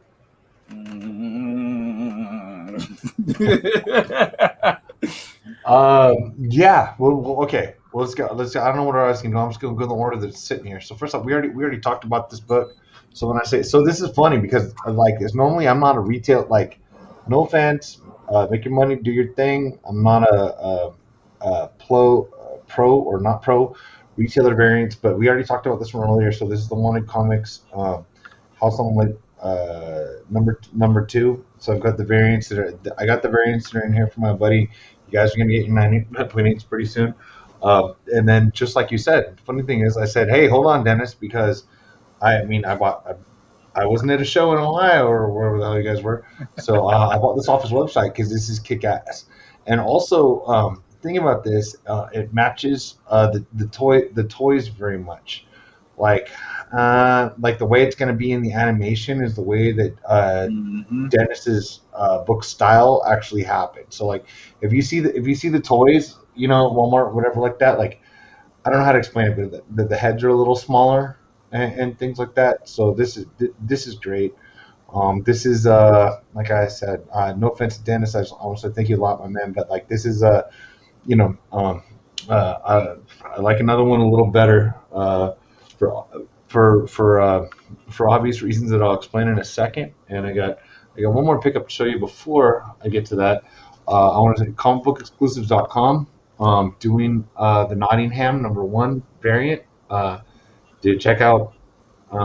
If you're watching, you probably know how long I've been G plus CBSI, everything else, blah blah blah. But the Nottingham #1, these are absolutely great variants for the Nottingham #1. Probably a few still out there you can get. This is Mad Cave, comicbookexclusive.com. And so what I happened to do, but I haven't been on the show for 2 weeks. But one of the last times I was here was when we got to announce the Dave Wilkins covers for #1. He's got them for everything like that. He's got them for the rest. So the cool thing is, I mean, you saw Dave do the whole. If you watch the show, you saw Dave do the whole fucking show with us, dude. Like, if you don't like that guy, fuck you. Yeah, one of the nicest guys in comics. Yeah, what a bad motherfucker, right? So anyway, so Drew got the books in, and I happened to have gone on vacation. Well, gone on vacation for the last couple of weeks, but we got to go down to San Diego to get the to get like a whole grip of these signed. So Dave and Drew and I, just the three of us, spent an entire morning, afternoon, him signing a whole lot of copies. This was actually a red pen that I like that. I love that. Looks almost like purple or something like that. Yeah. And the rest Gorgeous. is silver. And didn't ask him why, but Dave's always put the year on the stuff that he signed, so he puts it on there because he signed stuff for me for the first time in 2017. Stuff that you guys have always seen on my walls and stuff like this. So dude, this is just a killer cover that Dave did, and couldn't be a nicer, more accommodating, cool person. We sat down, had lunch, just three of us, and we had such a great day, man, and hung out. You know, he did so many of his so many signatures from that day, like lots and lots. For those of you that already purchased them, which isn't very many of you, the signatures have been pressed, they have been witnessed, and they are going to CBCS for the yellow label. So there's going to be even more that come back 9.8, maybe think, because I know what the fuck I'm doing. And so these are the signatures that we got for everybody, man. And so it was really like just a very nice afternoon. Some very nice people. Follow Wanted Comics with an X, all one word. You know what to do. Dave did a great job on all these signatures. He did so much for everybody else, and he's as cool as he can draw.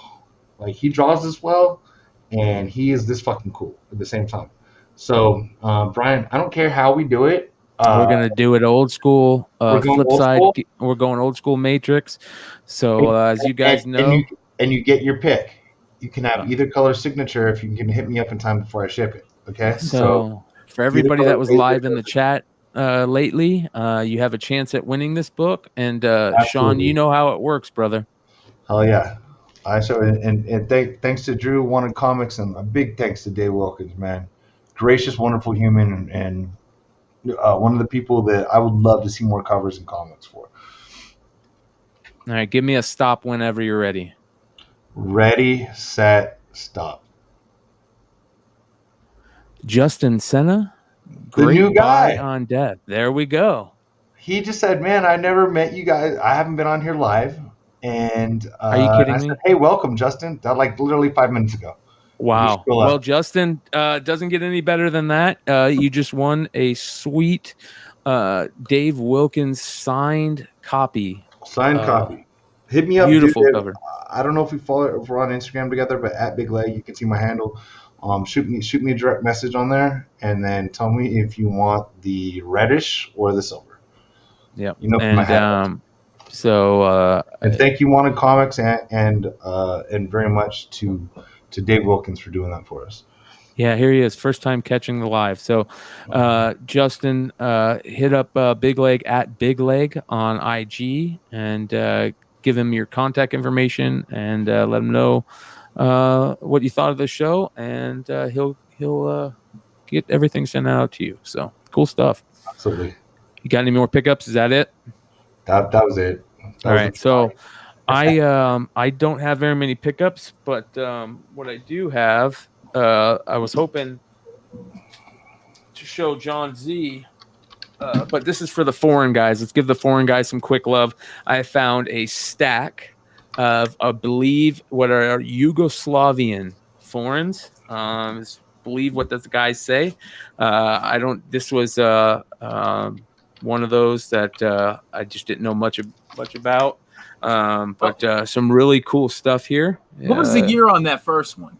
I'm not sure even what the year. 1939 looks like. Holy shit. Okay. Yeah. It says 1939 there. I don't know if that's true. Wow. Okay. Yeah. This one is Daredevil stuff, it looks like, but it's kind of interesting. It's got the famous bullseye death scene, right? Opposite. So good. I love it. Yeah. This is here's the same thing, but it's also got Snoopy on it. So they used to do these like digest style where there's a bunch of different stories. This is a cool Spider-Man one here. Dude. And then here's another Spider-Man one. It's kind of cool. Looks like I told Jesse, I picked these up from Jesse at Jesse James Comics, who's a quote unquote huge Super Pro fan. And I told him, are you sure you want to sell me this, man? This could be the first appearance of Super Pro. And he's like, yeah, I don't think so, man. I would know if that. But funny stuff. And I've got one cool thing to show here at the end of this from Jesse when we talk about our giveaway for the end of the show. But here's another dope Spider-Man one. I really like how Spider-Man is like kind of painted on this. I paid about $10 a piece for these. Who gave Aunt May a gun?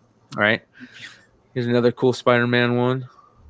But this is one of the coolest ones though. This is Superman, but look at this chick on the cover. Oh, I'm ready. Right? Wow. Wow. That's what's up. Wild, dude. This one's kind of cool. This is Cisco Kid, but it's got a bunch of the Marvel heads. Yeah. This is a dope Flash book. That's pretty cool. That dude's legs broke as fuck. There's a dope Batman book where he's all weird colors.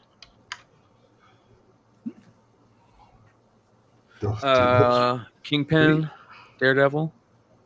Kingpin's doing it. Now these are the cool ones. Now these are called Panorama, and this is got swordsman on the cover. It looks like, and I guess these correlate to Avengers books. And here's another Avengers cover, but this is the coolest one. First Immortus. So. I really like those. So shout out to all the foreign guys out there who collect the foreign stuff. Hopefully I can one of these days once we start getting some selling going, whether it be on the Whatnot app or comic book shopping network. We're really trying to put something together for the Flipside channel to start selling some stuff. So hopefully you'll see us on either the Whatnot app or comic book shopping network. Hopefully both soon. So we got those in the works. But real quick, another shout out to Jesse James Comics before we go, because another book that we are going to give away is from them. This is the copy of White #1, the 1 in 250 exclusive variant from Jesse James Comics from Black Mask. Super crazy book right now. I think it's probably going for like $60-$70 on eBay. We're going to give this away to the commenter under the YouTube video when we're done being live. Let's see here. What's a good question? I want to know the coolest score that you ever got from a flea market or a Goodwill. That's what I want to know in the comment. Let us know the best score you've ever got at a flea market or a Goodwill, whether it's the coolest thing, the best story, that whatever. That's what we want to know. And we'll pick a random comment from today's video on next week's show to win this book. So again, not live in the chat. After we're done being live, please just go make a comment underneath the YouTube video. But that's Jesse James Comics. Shout out to him for hooking us up to give those away. One final story before I go comes from Jesse James Comics. He sent me this today. He said, when you're on fire, you're on fire, right? Because he just got this really great Silver Age collection from Carmel, California. It was absolutely gorgeous. And he said, this showed up today in the shop. It was a $30 short box that somebody brought in that he bought blind. He said, yeah, I'll buy it, $30. That was one of the first books that he saw, one of the second books that he saw. And like you said, when you're on fire, hold on. He found some of those. And boom. When you're on fire, you're on fire. Woof. Okay. But we all know from here that's real. Yeah. That's less than a collection. Yeah.